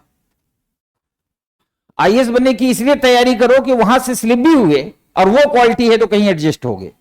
नहीं तो जो 9,500 वापस होते हैं प्री क्वालिफाई करने वाले, यार वो हल्के फुल्के तो नहीं होते होंगे, तो वो भी तो नौकरी की तलाश में ही हैं। और तो और बुरी बात, जो 900 फाइनल सेलेक्ट होते हैं ना, उनमें शुरू के 200-300 छोड़ दिया जाए, शुरू के 150-200, और 150 नीचे से छोड़ दिया जाए जिनका लास्ट अटेम्प्ट था। सेट 600-650 फिर प्री का पेपर देते हैं। अब दोबारा क्यों देते हैं? आईएएस बनने के चक्कर में। तो कभी कैलकुलेशन ऐसे किया करो, क्योंकि अगर हम आंख बंद करके कैलकुलेशन करेंगे तो नहीं पहुंचेंगे। इसलिए बी सीरियस। आपको हंसने का मौका मिल गया, सीख लिया, अभी मैं आपको और मौका दूंगा। ये मुझे पता है कि कितनी देर बाद, 15 मिनट 20 मिनट बाद, कब आपको मुझे शायरी सुनानी है, कब चुटकुले सुनाने हैं, कब कहानी सुनानी है, वो मुझे पता है। लेकिन जब क्लास चल रही हो, पढ़ने पे फोकस हो, उस समय कोई डाइवर्जन नहीं। कारण क्या है, हम लोगों का मोटो, जितनी भी 30-35 क्लासेस चलेंगी, उतनी क्लास में या 40-45 जो भी क्लासेस चलेंगी टोटल, उतने क्लासेस में हमें सीखना है। और कहां से सीखना है? बचपन में जहां से पैदा हुए से तब से लेके आज तक का सीखना है। तो जो काम 20 साल में नहीं हो पाया, उसे 35-40 दिन में करना इतना आसान काम तो नहीं होगा। तो हम लोग 2 वे में चलेंगे। जब मुझे लगे आप बोर हो रहे हैं तो हम आपको नई चीज बता देंगे, आप मस्त हो जाएंगे मेरी क्लास में। ऐसी सी बात बताएंगे जो आप जानते तो हैं पर जानते नहीं हैं, देखते हैं पर समझ में नहीं आता होगा, है ना। मैं आपको यहां तक बता दूंगा कि अगर कोई फोन पे बात कर रहा है तो फोन पकड़ने की स्टाइल से बता दूंगा कि वो किससे बात कर रहा है, तो आप भी जान जाओगे, है ना? तो बाबा भी बन जाओगे। इसलिए चिंता ना करो, मेरी क्लास में सब कुछ सीखेंगे, लेकिन पढ़ाई पे कोई समझौता नहीं। चलिए प्रश्न लिखिए।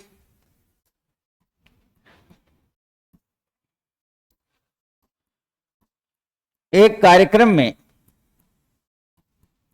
300 व्यक्ति भाग ले रहे हैं,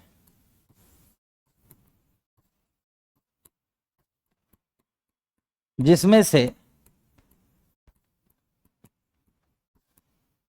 120 विदेशी हैं तथा शेष सभी भारतीय। भारतीय मतलब इंडियन, भारतीय। भारतीयों में से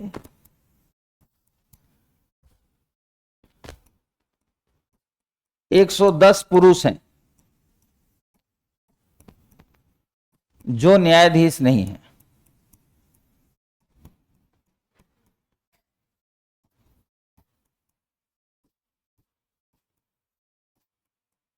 भारतीयों में से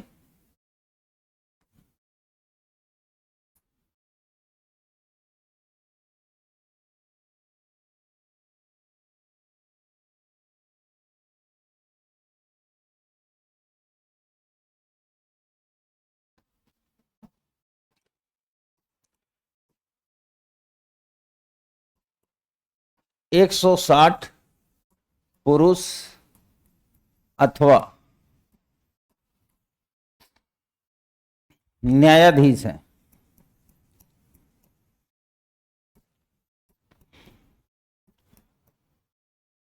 एक 160 पुरुष अथवा न्यायाधीश हैं।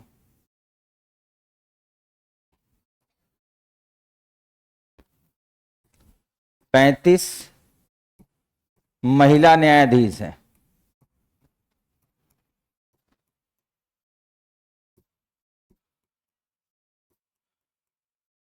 विदेशियों में से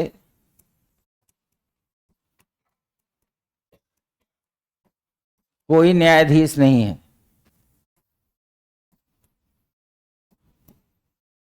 कोई भी न्यायाधीश नहीं है, नहीं है। तो कार्यक्रम में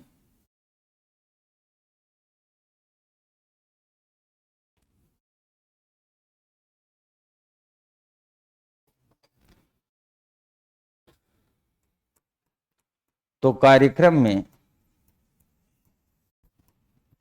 कितनी भारतीय महिलाएं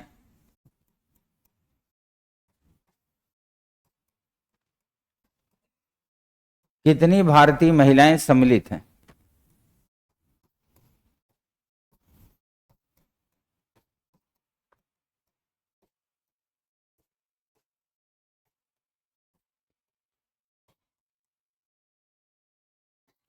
ऑनलाइन वालों जैसे ही आंसर आए आप लिखना।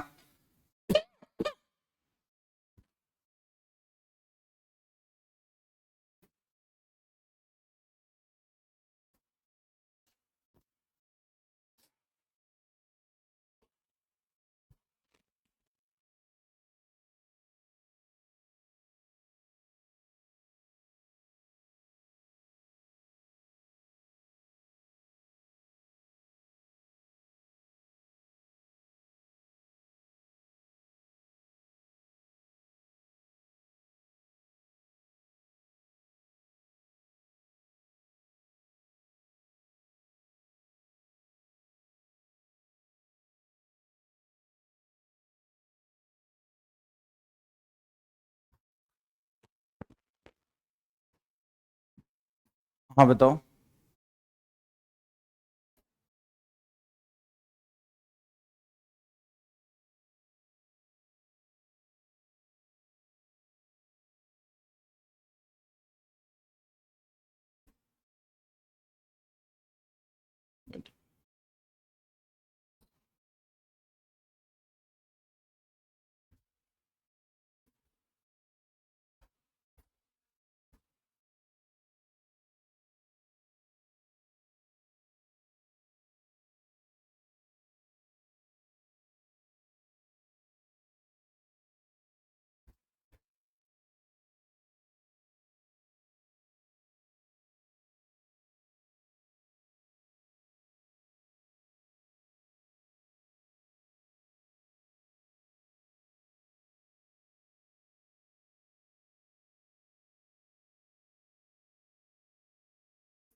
सत्तर आ रहा है, 105 आ रहा है, 65 आ रहा है, 35 आ रहा है, और इसके अलावा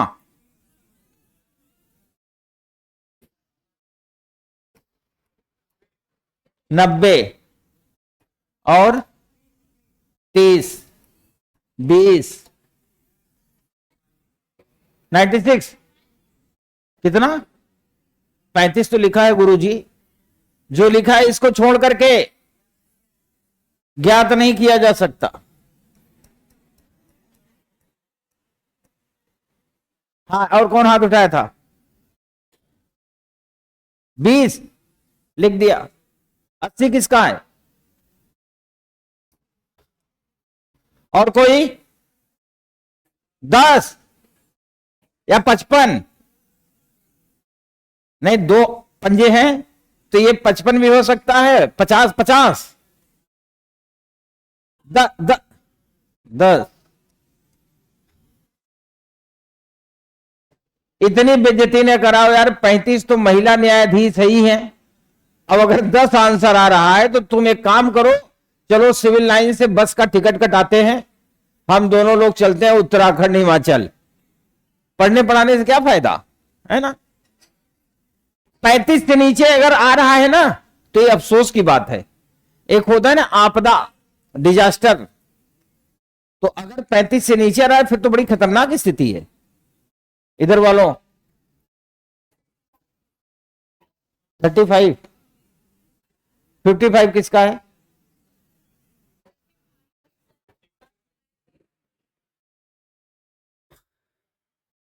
$55 इज द आंसर। कैसे आया मैं साबित करता हूं। और इत्तेफाक यह भी है कि यह भी प्रश्न यूपीएससी का। मैं एक भी प्रश्न अभी आपको वो नहीं करवा रहा जो यूपीएससी के ना हो। कल से बहुत से ऐसे प्रश्न मैं करवाऊंगा जो यूपीएससी के नहीं होंगे पर उसके जैसे होंगे, पर ये सारे प्रश्न यूपीएससी के। ये देखिए बात कौन कर रहा है, बिल्कुल एकदम साइलेंट जोन में चले जाओ। शर्म नहीं आती? जोड़ना घटाना था यार इसमें, न जुड़ रहा है न घट रहा है। तभी मैंने हाथ उठवाया था। कितने लोग हैं जो मैथमेटिक्स 12th पास है? तो मैक्सिमम लोगों ने हाथ उठाया था। And many student are related from the BSc. फिर भी डिजास्टर है। हमें जोड़ना घटाना नहीं आ रहा है, जबकि all question are related to UPSC. आप इसलिए एप्टीट्यूड को अच्छे से पढ़ो कि एक तो आपका सिलेक्शन हो जाएगा। और मान लो आपने कसम खा रखी है कि हमें सिलेक्शन नहीं लेना, तो आप इसलिए पढ़ो कि यदि आपका एप्टीट्यूड अच्छा हो जाएगा तो आपके आने वाली जनरेशन का एप्टीट्यूड पहले से बेहतर होगा। तो अपने लिए कुछ नहीं कर सकते तो अपने आने वाली पीढ़ियों के लिए करो, पर एप्टीट्यूड सीखो। ये दिमाग है डियर, दिमाग, ब्रेन। ब्रेन बाजार में नहीं मिलता, कोई किसी को दे नहीं सकता। पैसे से मदद कर सकता है, आपको प्रेम और स्नेह दे सकता है, दिमाग नहीं दे सकता। दिमाग वो चाकू है जिसकी धार कुंद हो गई है, टूट गई है। अब इसको जब हम घिसेंगे तभी इस पे धार आएगी, और घिसने का एक ही इंस्ट्रूमेंट है, वो है एप्टीट्यूड की क्लास। इसलिए थोड़ा सा अभी इसके बाद फिर मजा आ जाएगा, फिर मैं नया चीज इंट्रोड्यूस करूंगा, उसमें आनंद ले लेना, जितना ताली बजाना हो बजा लेना, पर यहां सीरियस रहो। जब ये ना आए तो थोड़ा सा दुखी हो, अपने बारे में सोचो कि यार मेरे से क्यों नहीं आ रहा। ये कितना आसान प्रश्न है। टोटल 300 व्यक्ति, 120 विदेशी हैं तो 180 क्या है? 180 ही भारतीय हैं बस। अब इसकी चूंकि ये प्रश्न का लेवल यूपीएससी है तो यूपीएससी का प्रश्न ही समझ में नहीं आता। आंसर करना कठिन नहीं होता, प्रश्न ही नहीं समझ में आएगा तो आंसर करोगे कैसे। अब उसने कहा 110 पुरुष हैं, भारतीयों में से 110 पुरुष हैं जो न्यायाधीश नहीं यानी बेरोजगार हैं। तो 110 पुरुष हैं जो न्यायाधीश नहीं है। ओके, जस्ट बगल में एक लाइन लिखता है, वो वही लाइन तो सबसे कठिन है। 160 पुरुष अथवा न्यायाधीश है, यानी जो 160 की संख्या है उसमें या तो पुरुष हैं, मतलब पुरुष के अलावा न्यायाधीश भी हो सकते हैं, या लगा दिया। इसका मतलब अगर 160 में से ये 110 बेरोजगार पुरुष घटा दे तो कितना आएगा? ये 50 के 50 क्या होंगे? न्यायाधीश होंगे। 160 जो है पुरुष अथवा जो न्यायाधीश हैं, 160 में से जब 110 घटा दिया, जो पुरुष न्यायाधीश नहीं है वो भी इसमें शामिल कर दिया था उसने, तो 50 प्योर न्यायाधीश निकल आए। यहां तक जिसको समझ में ना आ रहा हाथ उठाए। ठीक है, अब 50 न्यायाधीश आ गए, जबकि हकीकत में महिला न्यायाधीश कितनी है? 35। तो 50 न्यायाधीश हैं, इनमें से महिलाओं को घटा दिया तो जो 15 न्यायाधीश होंगे क्या होंगे? पुरुष।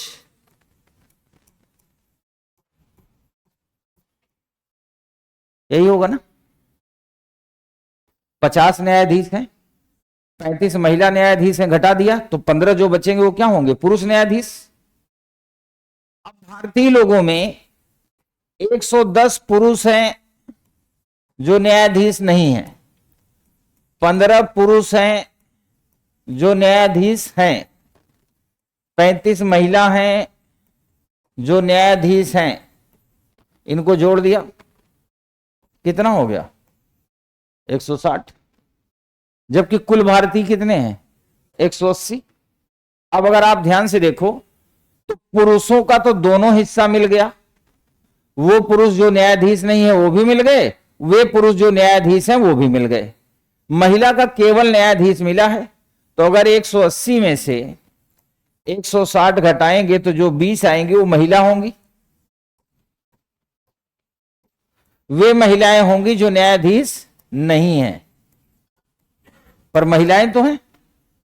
और उसने प्रश्न में लास्ट में पूछा कितनी भारतीय महिलाएं, तो भारतीय महिलाएं में दोनों आएंगे, जो न्यायाधीश हैं वो भी, जो न्यायाधीश नहीं है वो भी।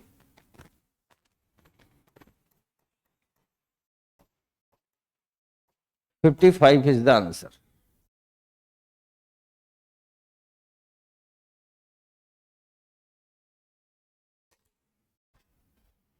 अब आज की मेरी क्लास के बाद ही आप ये एनालिसिस कर लेना कि आपको आगे का रास्ता कैसे तय करना। मेरी क्लास सिर्फ वो क्लास है जो आपको आईना दिखाती है, मिरर।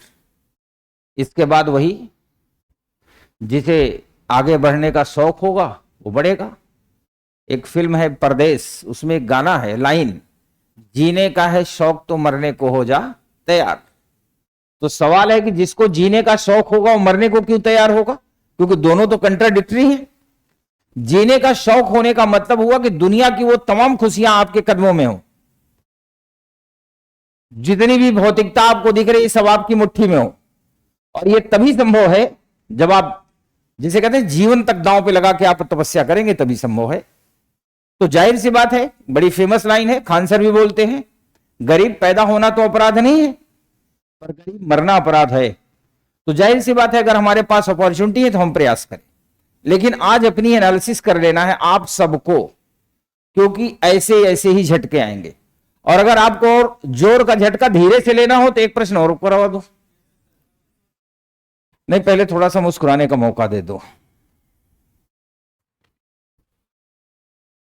खूब ध्यान से सुनना। अब हम लोग चेक करने जा रहे हैं कि आप लोगों की याददाश्त कैसी है, याददाश्त, मेमोरी। आज मैं आपको दिखाता हूं कि आपकी याददाश्त कितनी अच्छी है। खूब ध्यान से सुनना।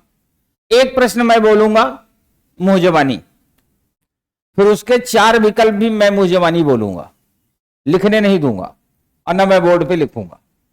आपको प्रश्न भी ध्यान से सुनना है, चारों विकल्प भी ध्यान से सुनने हैं। सामूहिक तौर पे भी मैं हाथ उठवा सकता हूं, किसी से पर्टिकुलर भी पूछ सकता हूं, आगे से पीछे तक। कुछ लोगों को लग रहा होगा कि मैं तो पीछे वाले के पीछे छिपा हुआ हूं, कैसे देखोगे? तो पीछे वाले से कहूंगा उसको जगाओ, तो 2 लोग मिलकर खड़ा कर देंगे। तो सारे लोग एक बार में प्रश्न को सुनना, एक बार में विकल्प। जैसे होता है ना quick reaction test. Quick reaction test का मतलब होता है किसी भी बात को सुनना और तुरंत रिस्पॉन्स करना। ये कई कैटेगरी के होते हैं, social, political, ethical, moral, mental, familiar, emotional, कई प्रकार के होते हैं। अन्य प्रकार पे आगे की क्लास में मेरी चर्चा होती रहेगी। 2 घंटे की क्लास में आपको इतना पर्याप्त मटेरियल रोज मिलता रहेगा जो आपको 24 घंटे एनर्जेटिक रखेगा। मैं घड़ी देख रहा हूं, जब मुझे लगेगा टाइम अब कम हो रहा है तो मैं बैटरी चार्ज कर दूंगा। बैटरी यहां से खाली नहीं जाएगी। मेरी क्लास से कोई भी मुरझाया हुआ चेहरा लेके नहीं निकलता, मुस्कुराता हुआ ही निकलेगा, वो है मेरे पास। अब आप ध्यान से सुनना, जो मैं प्रश्न बोलने जा रहा हूं ये इमोशनल स्टडी से रिलेटेड है। Quick reaction test by emotion. आप सोच रहे होंगे कितने ध्यान से सुनना है, तो मैं प्रश्न की हल्की सी झलक दिखा के दोबारा उसको रिपीट कर देता हूं, ठीक है। प्रश्न यह है कि आप अपने पसंद के किसी व्यक्ति से विवाह करना चाहते हैं या करना चाहती हैं। यह है ट्रेलर। अब लोग मेंटली तैयार हो गए कि फिल्म देखनी है। देखो, अब मैं फिल्म बोल रहा हूं पूरी, प्रश्न बोलूंगा, 4 ऑप्शन बोलूंगा, और याद रखना ऑप्शन ध्यान से सुनना, और ABCD भी याद रखना। अगर खड़ा करके पूछा कौन सा ऑप्शन और बोले सी, तो मैं कहूंगा सी में क्या था। इस लेवल पे दिमाग लगाना है। ट्रेलर दिखा दिया तो अब आप इस प्रश्न को ध्यान से सुनेंगे भी, क्योंकि अपना स्वतः का मामला है ये। आप अपने पसंद के किसी व्यक्ति से विवाह करना चाहते हैं या करना चाहती हैं, और आपके परिवार वाले कारण सहित इस बात का विरोध कर रहे हैं। नाउ ऑप्शन नंबर 1, चुपचाप घर वालों की बात मान लेंगे। नाउ ऑप्शन नंबर 2, घर वालों को समझाएंगे कि विवाह कर लेने दो, जीवन का मामला है। ऑप्शन नंबर 3, किसी की नहीं सुनेंगे, क्योंकि मामला मोहब्बत का है तो विवाह कर लेंगे। ऑप्शन नंबर 4, क्योंकि मामला डिस्टर्ब हो गया है, घर वाले जान गए हैं, तो ना इधर कुछ बोलेंगे ना इधर कुछ बोलेंगे, स्टेटस को एज इट इज बनाए रखेंगे, आगे की ओर खिसकाते रहेंगे, समय और परिस्थिति आने पर निर्णय लेंगे। मैं रिपीट कर रहा हूं, आप अपने पसंद के किसी व्यक्ति से विवाह करना चाहते हैं और आपके घर वाले कारण सहित इस बात का विरोध कर रहे हैं। पहला ऑप्शन घर वालों की बात मान लेना, दूसरा ऑप्शन घर वालों को समझाना कि कर लेने दो, जिंदगी का सवाल है, तीसरा ऑप्शन किसी की नहीं सुनना, कर लेना, और चौथा ऑप्शन मामले को स्टेटस को रखना। रेडी? आज आपने पहली बार देखा होगा चीजें याद कैसे होती है। सबको याद है, क्लास में हर व्यक्ति को पूरा प्रश्न और ऑप्शन सबको याद है, मैं जानता हूं ये बात। पूछो, एक एक करके पूछो या सामूहिक हाथ उठवाऊं? एक एक करके पूछो। तुमसे पूछूंगा तो तुम क्या कहोगे बताओ? कर लोगे, यही बोलोगे ना? हाँ हाँ, ऑप्शन डी ठीक है। क्या था डी में? मामले को स्टेटस को परिस्थिति आने पर निर्णय लोगे। ठीक है, बैठ जाओ। हाँ, पीछे वाला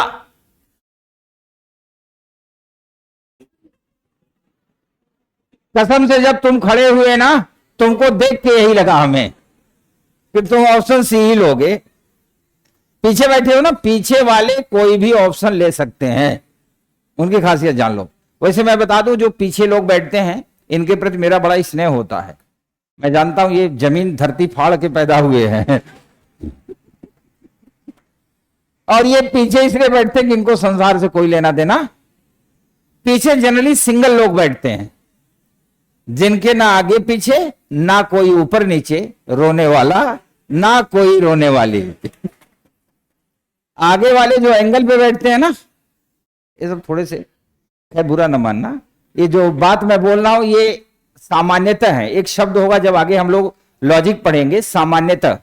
सामान्यतः का मतलब ऑल नहीं होता, सामान्यतः का मतलब कुछ, कुछ एक भी हो सकता है, 99 भी हो सकता है, तो सामान्यतः।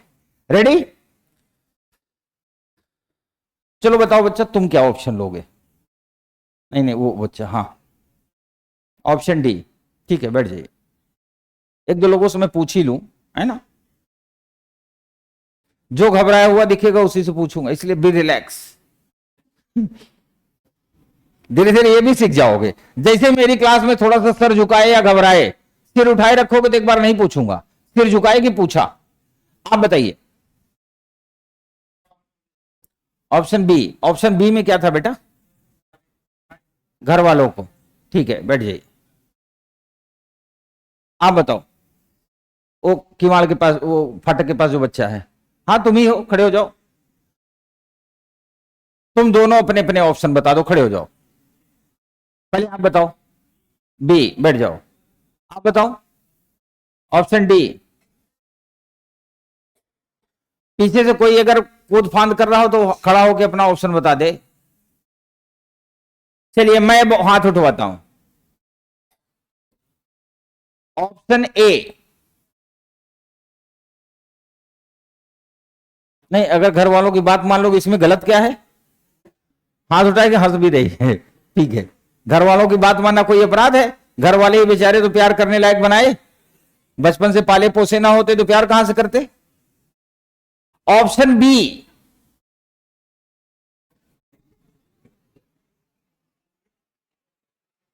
सही है, सही है, लगे रहो।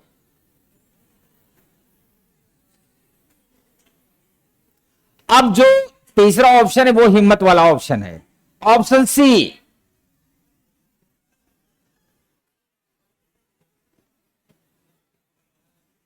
मुबारक हो।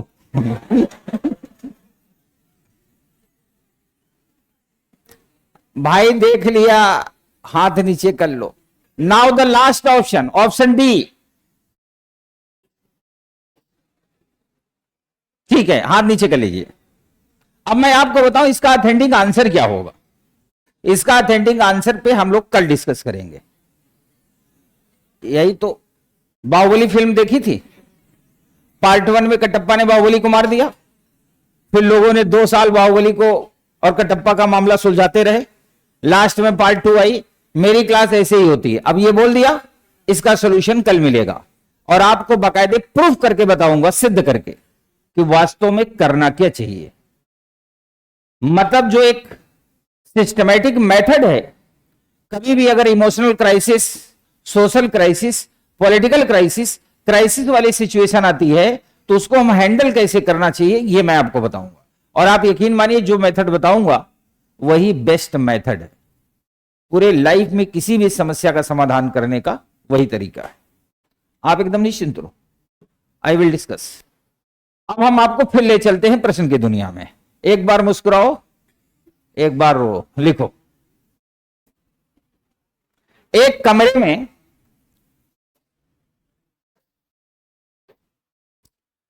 कमरे में ऑनलाइन वाले भी लिखते रहो, बोर्ड पे नहीं लिखूंगा, मैं बोल रहा हूं, बता दो ना, वो भी अपने बैठे होंगे। एक कमरे, अंधेरे कमरे में, कमरे को अंधेरे में बदल दो। एक अंधेरे कमरे में एक आदमी बाजार से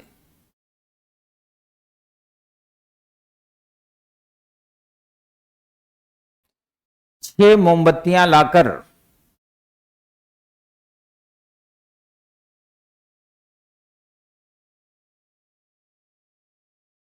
जलाना चाहता है।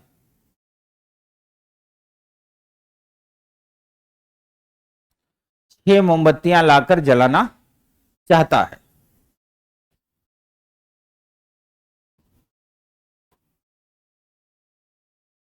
प्रत्येक मोमबत्ती के जलने की क्षमता, प्रत्येक मोमबत्ती के जलने की क्षमता क्रमशः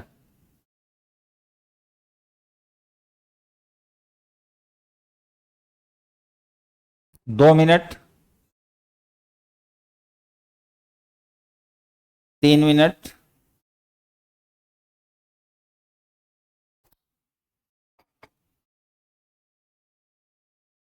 2 मिनट, 3 मिनट, 4 मिनट,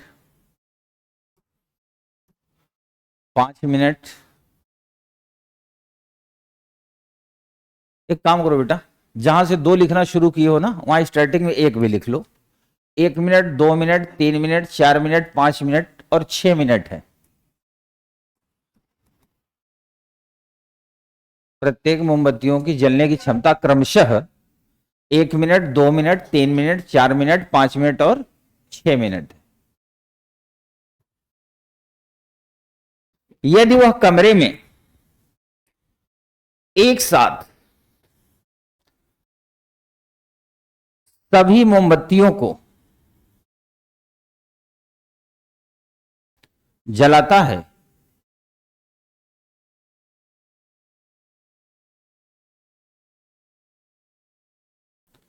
और तब तक जलाए रखता है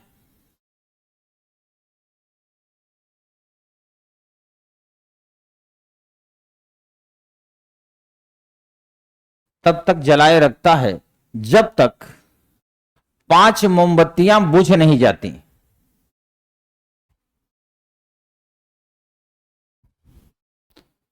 जब तक 5 मोमबत्तियां बुझ नहीं जाती।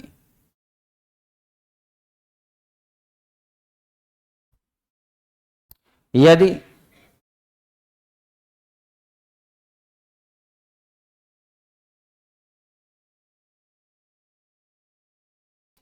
मोमबत्ती के जलने का खर्च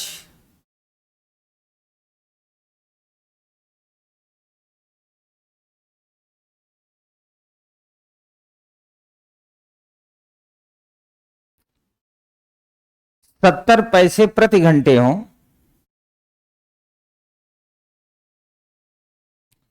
तो कुल कितना खर्च आएगा?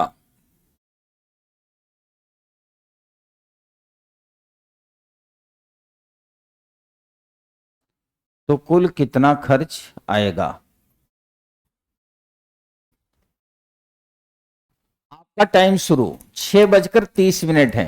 अभी 6:30 है। 6:32 या 33 तक आंसर। हाथ ना उठाओ, बताता हूं।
आपके आ गए आंसर?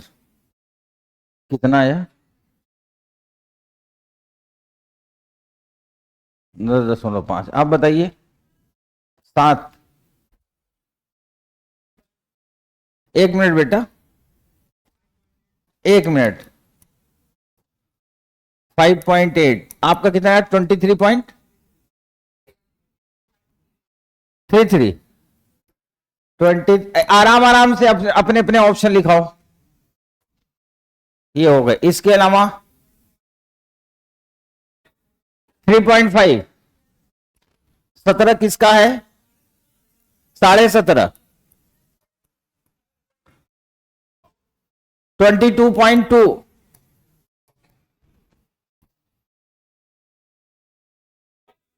23.3,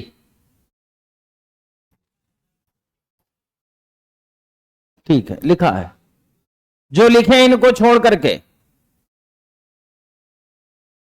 इधर कोई बच्चा बोला,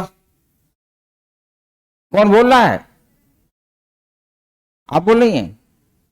17.5। कितना बोल रहा है?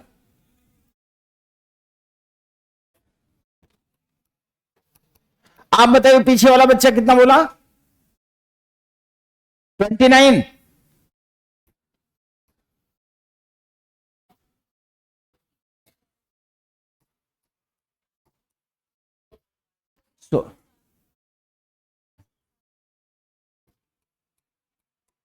कितना बोले? 16.5।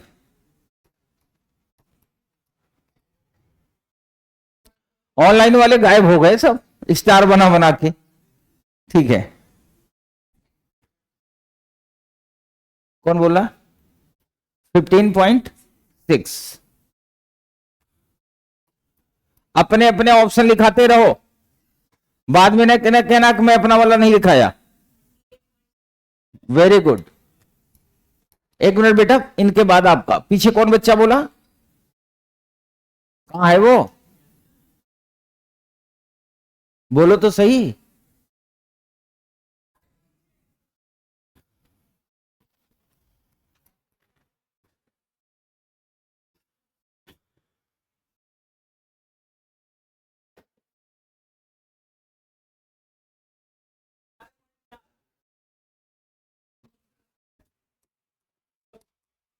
सौ।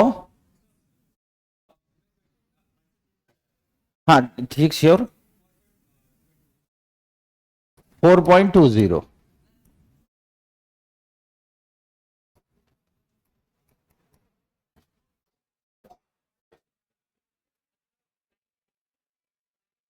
9, 25.9। अरे हल्ला ना करो, शर्म करो, शर्म। शर्म करने के लिए है ना कि हल्ला करने के लिए? आप सोचो, मोमबत्ती न जल रही है न बुझ रही है।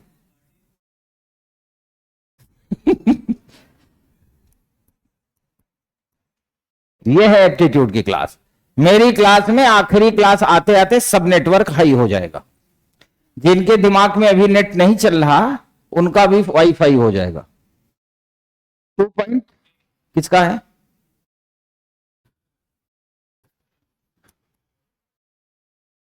अब मैं पूछूं कुछ लोगों से, नजर मत झुकाना। जब मैं कहूं पूछूं और नजर झुकाए तो उसी से पूछूंगा।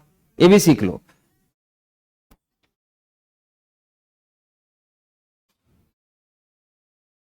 अरे जला भी दिया है, सारी मोमबत्ती एक साथ जलाया है।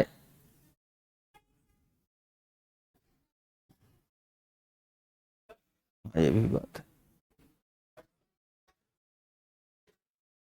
ठीक है, यही तो बात है। अगर मोमबत्ती इतनी आसानी से जलती तो यूपीएससी जलवाता ही क्यों? यूपीएससी का प्रश्न है नहीं, ऐसी मोमबत्ती जलेगी।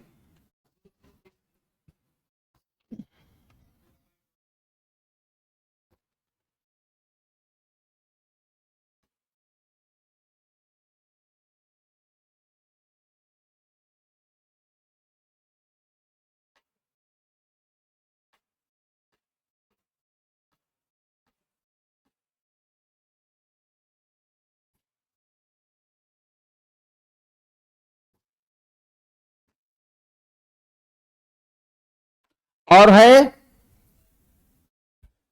चलो अब शुरू हो जाओ। पूछो, कितना आया? 5.8। आपका? 15.5 है इसमें, नहीं है, लिखवाना चाहिए ना, है? अच्छा हाँ ठीक है। इसके अलावा किसी का आंसर हो तो बताए। 2.10।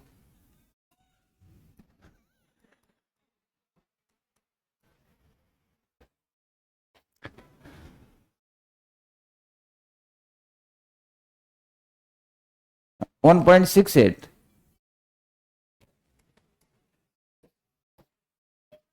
16।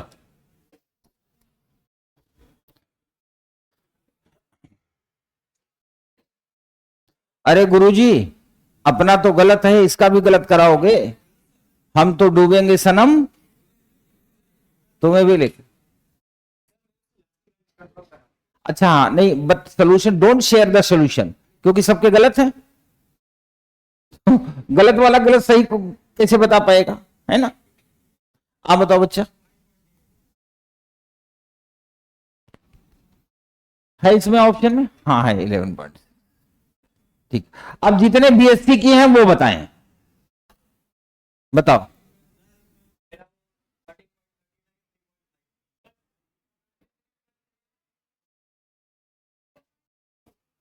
Four point two. एनीवे, अब इस पे ज्यादा डिस्कस करने की जरूरत नहीं, आपको भी दुख होगा और मुझे भी, है ना? जितनी देर डिस्कस करेंगे उतनी देर कष्ट होगा, तो कोई बात नहीं। मैटर ये नहीं है कि हमें कष्ट हो रहा है, मैटर ये है कि हमें आज ये पता चल गया कि हम खड़े कहां हैं, और आज आपको यह भी पता चल गया कि आपको जाना कहां तक है, और शायद आपको यह भी पता चल गया होगा कि जो आपको सफर में उतनी दूर तक लेके जाएगा वो व्यक्ति कौन है और लेके जाएगा कैसे। ये 3-4 बातें होती हैं। एक तो हमें पता हो कि हम कहां खड़े हैं, एक लाइन होती है। पहले एक 2014 से और 17-18 के बीच जब मैं एप्टीट्यूड पढ़ाना बंद कर दिया था, तो एक प्रोग्राम चलता था आईआईटी और आईआईएम वगैरह में। उस प्रोग्राम का नाम था boost your brain change your life. दिमाग को तेज करो, अपने जीवन को बदल डालो। मैं ही उसे डायरेक्ट करता था। अपनी ठीक ठाक बजा रहे, कोई दिक्कत नहीं है, क्योंकि मैं एजम्पशन को जानता हूं। एजम्पशन का मतलब होता है दिमाग को पढ़ लेना।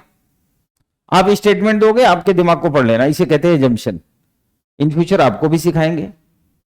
एजम्पशन का मतलब होता है प्रीवियस 10 ईयर के क्वेश्चन, 10 ईयर के क्वेश्चन आप देख लोगे तो उससे आप ये अंदाजा लगा लोगे कि वास्तव में जो यूनियन पब्लिक सर्विस कमीशन या स्टेट पब्लिक सर्विस कमीशन है उसका माइंड सेट क्या है, तो अगले 2-3 साल में क्या हो सकता है। इसे कहते हैं एजम्पशन। बहुत इंपॉर्टेंट की है। आपको लगता होगा सर विश्वविद्यालय और डिग्री कॉलेज के एग्जाम में हम गेस कर लेते हैं, क्योंकि वहां क्वेश्चन ही 25 होते हैं। 10 इस बार आ गए, 10 अगली बार आ गए। पर ये यूनियन पब्लिक से कंपटीशन का एग्जाम है ना, यहां तो माइंडसेट रीड करना पड़ेगा। तो एनीवे, चिंता ना करो। तो जब वो प्रोग्राम चलता था तो वहां 3 बातें कही जाती थी। First, know your self. Know your self का मतलब होता है अपने बारे में जानो, और जब अपने बारे में जान जाओ देन चेक योर सेल्फ। अपने आप को चेक करो कि हम कहां खड़े हैं, और यदि पास हो जाओ तो गो अहेड, आगे बढ़ते रहो। और यदि चेक करने पे पता चल जाए कि हम फेल हो गए तो है फेथ योर सेल्फ। अपने आप पे विश्वास बनाए रखो कि बेहतर होगा, और अपने आप का विश्वास डगमगाने लगे तो आप मेरे पे विश्वास बनाए रखो कि ऐसा ही होगा। हम आपको उस मंजिल तक पहुंचाने का पूरा प्रयास करेंगे। आपका साथ इतना चाहिए कि टाइमली आप क्लास अटेंड करें, टाइमली मैटर को प्रैक्टिस करें। और यदि कई विद्यार्थी ऐसे होते हैं, क्योंकि ये समाज है, देश है, पूरे देश में बहुत सारे इंस्टीट्यूशन चल रहे हैं। आपको बता दूं, पूरे भारत के सारे इंस्टीट्यूट में सीसैट के नाम पे मैथ और रीजनिंग पढ़ाई जाती है। मैथ और रीजनिंग, ज्यादातर विद्यार्थी भी यही जानता है कि CSAT is related to the mathematics and reasoning. और अगर सीसैट मैथमेटिक्स और रीजनिंग है तो लोग जो एसएससी क्वालिफाई है वो क्यों फेल होते हैं और बीटेक वाले क्यों फेल होते हैं? CSAT is not related to the maths and reasoning. CSAT is related to your understanding level. आपकी समझ कितनी बड़ी है, दैट इज द इशू। और समझ बाजार में नहीं बिकती, समझ की क्लास सिर्फ Khan global study KGS IAS में चलती है। और अगर मेरे बारे में जानना हो तो ढूंढ लेना, सर्च कर लेना, तो आपको पता चल जाएगा कि आप पढ़ किससे रहे हो। तो आज चूंकि पहली क्लास है, मेरे लिए तो 2 घंटे भी कम पड़ जाते हैं, मुझे भी लगता है कम पड़ गया, आपको भी थोड़ी देर बाद लगेगा कम पड़ गया, लेकिन कम पड़ जाता है। हम चाहते हैं कि आप सीखें, और आप ऐसे नहीं सीखेंगे। अगर मैं 2 का पहाड़ा याद कराऊंगा, 19 का पहाड़ा याद कराऊंगा, तो आप नहीं सीखेंगे। सीखना एक एनवायरमेंट है, कभी हंसा के, कभी कंसंट्रेट करके, कभी डांट के, कभी आईना दिखा के, कभी एग्जाम्पल देके, उनको सीखने का मौका मिलना चाहिए। अब इस क्वेश्चन में जल गई 4 कोई नहीं बेटा, मैं जलाता हूं। 1 2 3 4 5 6, ये मोमबत्ती लिया। 1 घंटा, 2 घंटा, 3 घंटा, 4 घंटा, 5 घंटा और 6 घंटा। सॉरी, मिनट बोला था। अच्छा, तभी का कारण हो रहा था। कोई नहीं है, हम मिनट पे निकाल देते हैं, कोई इशू नहीं, मिनट पे निकाल देते हैं।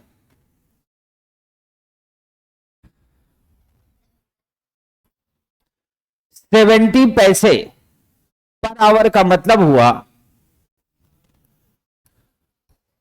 इतने पैसे पर मिनट, यही हुआ। देखते हैं किसका आंसर आता है। कोई बात नहीं, यूपीएससी ने घंटे बोला था, मैंने यहां मिनट बोल दिया, मिनट बोल दिया तो मिनट पे आएगा। जरूरी थोड़ी कि यूपीएससी अगली बार घंटे ही दे, मिनट दे सकता है, सेकंड में फंसा सकता है। चलिए देखते हैं। अब हमने एक साथ सारी कैंडल को जला दिया और इन्हें तब तक जलने दिया गया जब तक 5 मोमबत्तियां बुझ नहीं जाती। यह है प्रश्न। तो पहली मोमबत्ती 1 मिनट जली, दूसरी 2 मिनट, तीसरी 3 मिनट, चौथी 4 मिनट, पांचवी 5 मिनट और छठवीं भी 5 मिनट, क्योंकि छठवीं कैपेसिटी 6 मिनट की है। तो जब 5 बुझ गई तो 1 को बुझा दिया, 5 मिनट ही जलेगी। तो 5 5 10, 4 14, 14 3 17, 2 19, 1 20।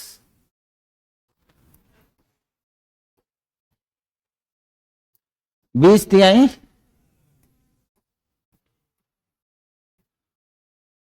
3 दूनी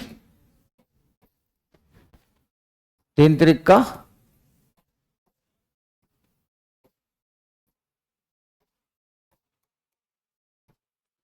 23.33।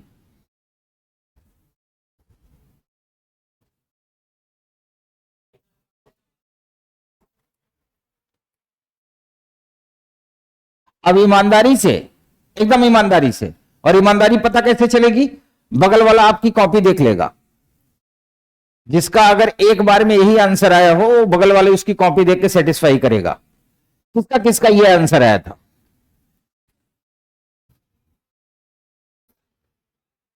सही है, सही है, कोई बात नहीं।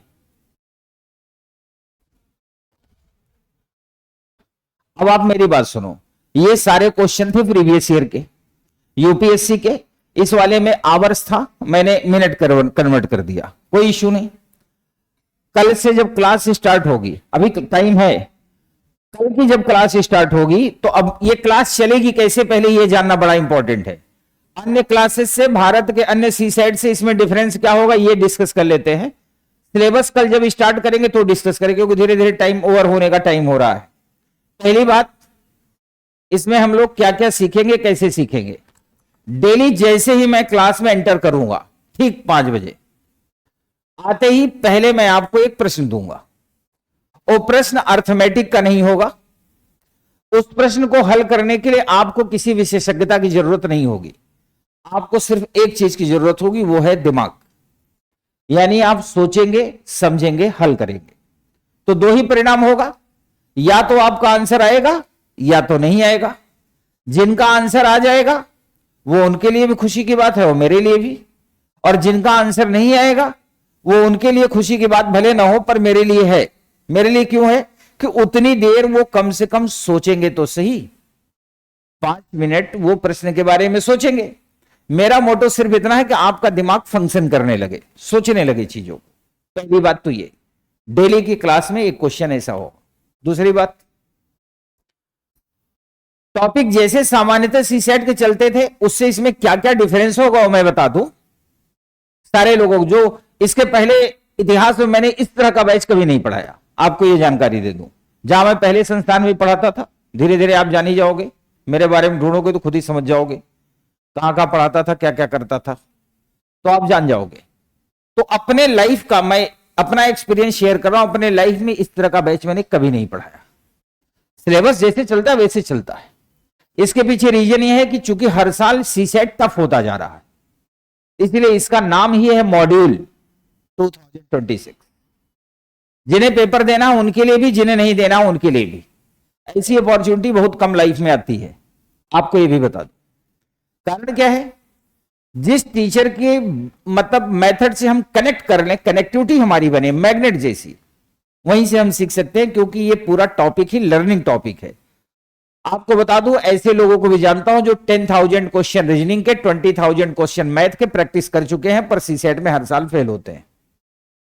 और इत्तेफाक से बीएचयू से बीटेक है, इत्तेफाक भी ये है, हर साल वो पीसीएस भी हैं। खास बात और है, उत्तर प्रदेश में पीसीएस अधिकारी हैं, हमारे करीबी हमारे स्टूडेंट रहे हैं। पर ये है कि वो मेरी सुनता कम है। जैसे कोई बात बताऊंगा तो सुन लेगा, पर करेगा अपने मन से, तो कांड हो रहा है, कांड पे कांड। तो पहली बात, क्लास में आपके टॉपिक क्लियर होंगे। एक क्लास या 1.5 क्लास किसी किसी टॉपिक के कॉन्सेप्ट में जा सकती है। मेरी क्लास में आपको कोई कॉन्सेप्ट रटने की जरूरत नहीं, जहां थोड़ा बहुत रटना है वो मैं यहीं रटा दूंगा। पहली बात, कॉन्सेप्ट जब खत्म हो जाएगा उसके बाद उसी टॉपिक की पीपीटी यहां बोर्ड पे लगेगी, क्वेश्चन आएगा, आपके पास 1 से 1.5 मिनट मैक्सिमम 2 मिनट का टाइम होगा। आप क्वेश्चन देखेंगे और यहीं सॉल्व करेंगे। देन आई विल सॉल्व, मैं सॉल्व करूंगा। लास्ट में प्रीवियस ईयर पीवाईक्यू फ्रॉम 2011 जितने अवेलेबल होंगे 25 तक, ये उसमें अवेलेबल होगा। हर टॉपिक की ऐसे ही क्लास चलेगी।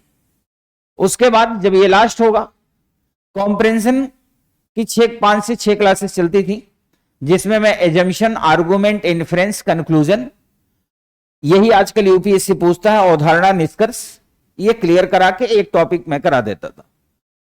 पर इस मॉड्यूल में नियर अबाउट 7 से 8 क्लासेस होंगी और 4 से 5 classes previous year question PYQ जो कॉम्प्रिहेंशन के हैं, वो फाइल यहां लगेगी। आप भी पढ़ेंगे, मैं भी पढ़ूंगा। पहले आंसर आप सोचेंगे, फिर मैं सोचूंगा। लेकिन मैं वैसे नहीं सोचूंगा जैसे यूट्यूब पे लोग आते हैं, ऐसे ऐसे पढ़ पढ़ के लास्ट में जो है बोल देते हैं डी हो नहीं सकता, ए निकल नहीं रहा, सी की फीलिंग नहीं आ रही, तो बी हुआ। ऐसा नहीं होगा मेरी क्लास में। मेरी क्लास में पहले कॉन्सेप्ट में 6-7 क्लास पढ़ाऊंगा, फिर एक क्लास पीपीटी के माध्यम से करवाऊंगा। क्वेश्चन आप करेंगे, आंसर आप ले आएंगे, फिर मैं एक्सप्लेन करूंगा। मैं आंसर नहीं ले आऊंगा, आंसर आप ले आएंगे। और प्रीवियस ईयर किस ईयर का क्वेश्चन लगेगा ये आपको बताऊंगा नहीं, रैंडम यहां फाइल लगेगी और जो मैंने पढ़ाया उसके बिहाफ पे आप प्रदर्शन करेंगे, मैं नहीं। आपकी आत्मा कहे कि हां ये आंसर है, दैट इज द आंसर। एक बात, बेसिक न्यूमरेसी की भी क्लास होगी। हमारे एक मित्र और हैं टीचर, सीसेट ही पढ़ाते हैं एक हिस्सा, क्योंकि मेरी जिम्मेदारियां भी बहुत हैं, पटना से लेकर प्रयागराज से दिल्ली तक, तो सब कुछ तो नहीं करा सकता। हाँ, 2011, 12, 13 में मैं जरूर सब कुछ पढ़ाता था, पूरा का पूरा सेगमेंट पढ़ाता था। तब क्वालिफाइंग पेपर नहीं था उस टाइम। मेरे पढ़ाए हुए आज की तारीख में भारत का ऐसा कोई स्टेट नहीं जहां 10, 20, 50 आईएएस और आईपीएस मेरे परिचित ना हो। उस टाइम वाले, बाद में भी बहुत से हैं, पर उस टाइम वालों की संख्या ज्यादा है, क्योंकि एप्टीट्यूड का वेटेज था। 200 में 190 नंबर पा जाते थे, जीएस में 40-50 भी पा जाते थे, कार्यक्रम हो जाता था। अब ऐसा नहीं है। तब जीएस को उसने क्वालिफाइंग नहीं बनाया था यूपीएससी ने, क्योंकि उसको एप्टीट्यूड वाले चाहिए थे। लेकिन जब इधर जीएस को मेरिट बनाया तो सीसेट को क्वालिफाइंग कर दिया। तो क्वालिफाइंग मार्क्स तक 27 प्रश्न आपको करने ही करने हैं आउट ऑफ 80, और वो होते नहीं, ठीक है। और वो बेसिक न्यूमरेसी यानी जो मैथ्स वाले पोर्शन होंगे पढ़ाएंगे। लेकिन मेरी इस बैच में एक खास बात और होगी, लास्ट में 6 से 8 क्लासेस मेरी एक ऐसी होंगी जिसपे लिखा होगा general mental ability part 1, part 2, part 3, part 4, part 5, part 6। पर प्रश्न होंगे मैथ वाले ही, बेसिक न्यूमरेसी के। उनकी क्या खासियत होगी? Without formula find the solution. यानी दिमाग से सोचो, समझो, आंसर दो। हर साल यूपीएससी में ऐसे बहुत से प्रश्न पूछे जाते हैं। ये थीम होगी और इस थीम में मैं अपनी तरफ से पूरा प्रयास करूंगा। खान सर का भी यही मोटो है कि हमारे यहां केजीएस आईएएस में, खान ग्लोबल स्टडी में जो विद्यार्थी पढ़ रहे हैं वो भी हो, जो कहीं और भी पढ़ रहे हैं, एप्टीट्यूड की क्राइसिस खत्म हो। क्योंकि जब एप्टीट्यूड की क्राइसिस खत्म होगी तब ये हिंदी माध्यम निकल के बाहर आएगा, वरना एप्टीट्यूड के जाल में फंसा रहेगा, ये बाहर नहीं निकल पाएगा। ये इसका स्ट्रक्चर होगा पढ़ाने का। क्योंकि वही मैंने कहा कि टाइम ओवर होता जा रहा है, मेरी भी धड़कनें बढ़ती जा रही हैं। बताना तो बहुत कुछ था पर ऐसा संभव नहीं हो पाएगा, है ना। तो कल भी कंटिन्यू रहेंगे हम। और इसके अलावा आपको बता दूं कि कल मैं इसके सिलेबस पे, ये मैंने कॉपी यहां लगवाई थी सिलेबस की, पीपीटी,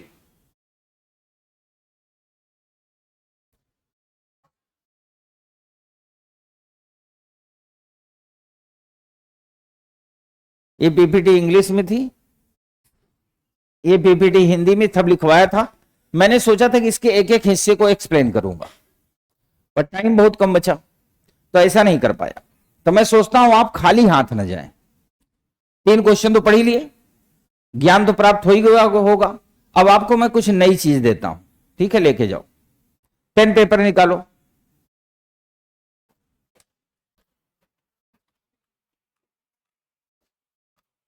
क्या कह रही है कि मुझे, क्या कह रही है कि मुझे लगा कि चॉकलेट बांटेंगे ना। आप सबको अपना जन्मदिन तो याद ही होगा, लिख लो कॉपी में।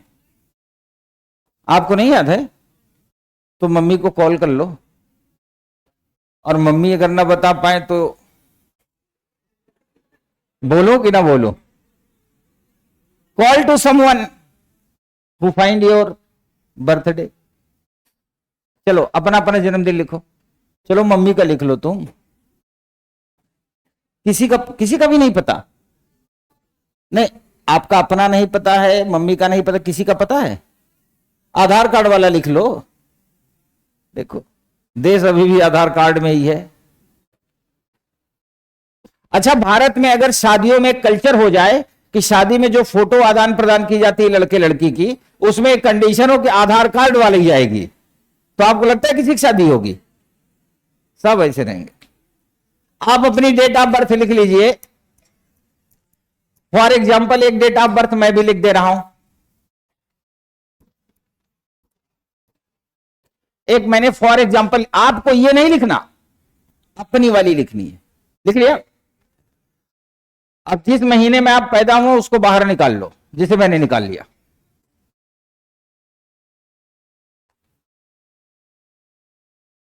आपको याद नहीं है महीना? ठीक है, अब इसमें 2 से मल्टीप्लाई कर दीजिए। मेरा 10 आया, आपका भी कुछ आया होगा। अपने वाले में ही मल्टीप्लाई करना है, ठीक है। अब जितना आया उसमें 5 जोड़ दो।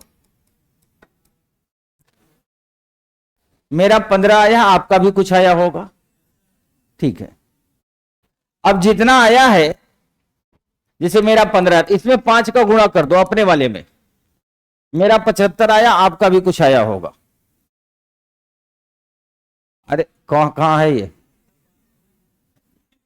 दया रखो। अब आप मेरी बात सुनो, 5 में गुणा करने के बाद या तो आपका आंसर 2 डिजिट में होगा या तो 3 डिजिट में होगा। खूब ध्यान से सुनो।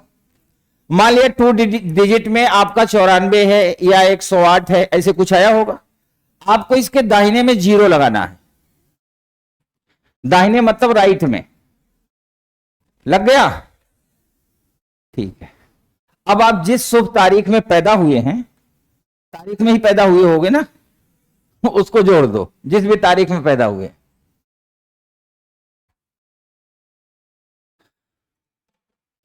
जोड़ दिया? किसको लगता है कि उसने कैलकुलेशन सही किया है? ठीक है, रुक जाओ। नहीं, सबसे पहले जो हाथ उठाए वही। हाँ, ये बच्ची उठाएगी। बताओ कितना है टोटल? 355। आप 5 जनवरी को पैदा हुई थी, बधाई हो। बैठ जाओ, बैठ जाओ।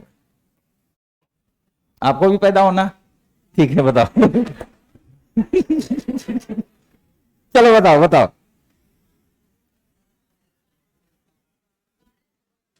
1203, 73, 73।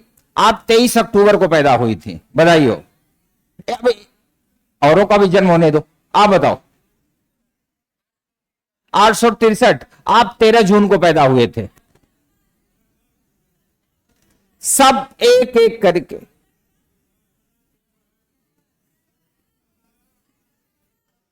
एक मिनट, इसको फिर इसको फिर इनको, चलो जल्दी बताओ, जल्दी खड़े होकर बताओ। 1059, आप 9 अगस्त को पैदा हुए थे, बधाई हो। अब इनका खड़े हो जाओ। 5 अगस्त को पैदा हुए थे, बैठ जाओ। 700, 473, आप 23 फरवरी को पैदा हुई थी, है ना, हुई थी।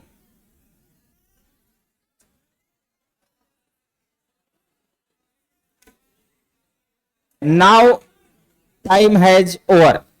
जिनका आज जन्म नहीं हुआ है उनका कल होगा, ठीक है, कल कराएंगे जन्म। जिनका जिनका मामला फंसा है कल।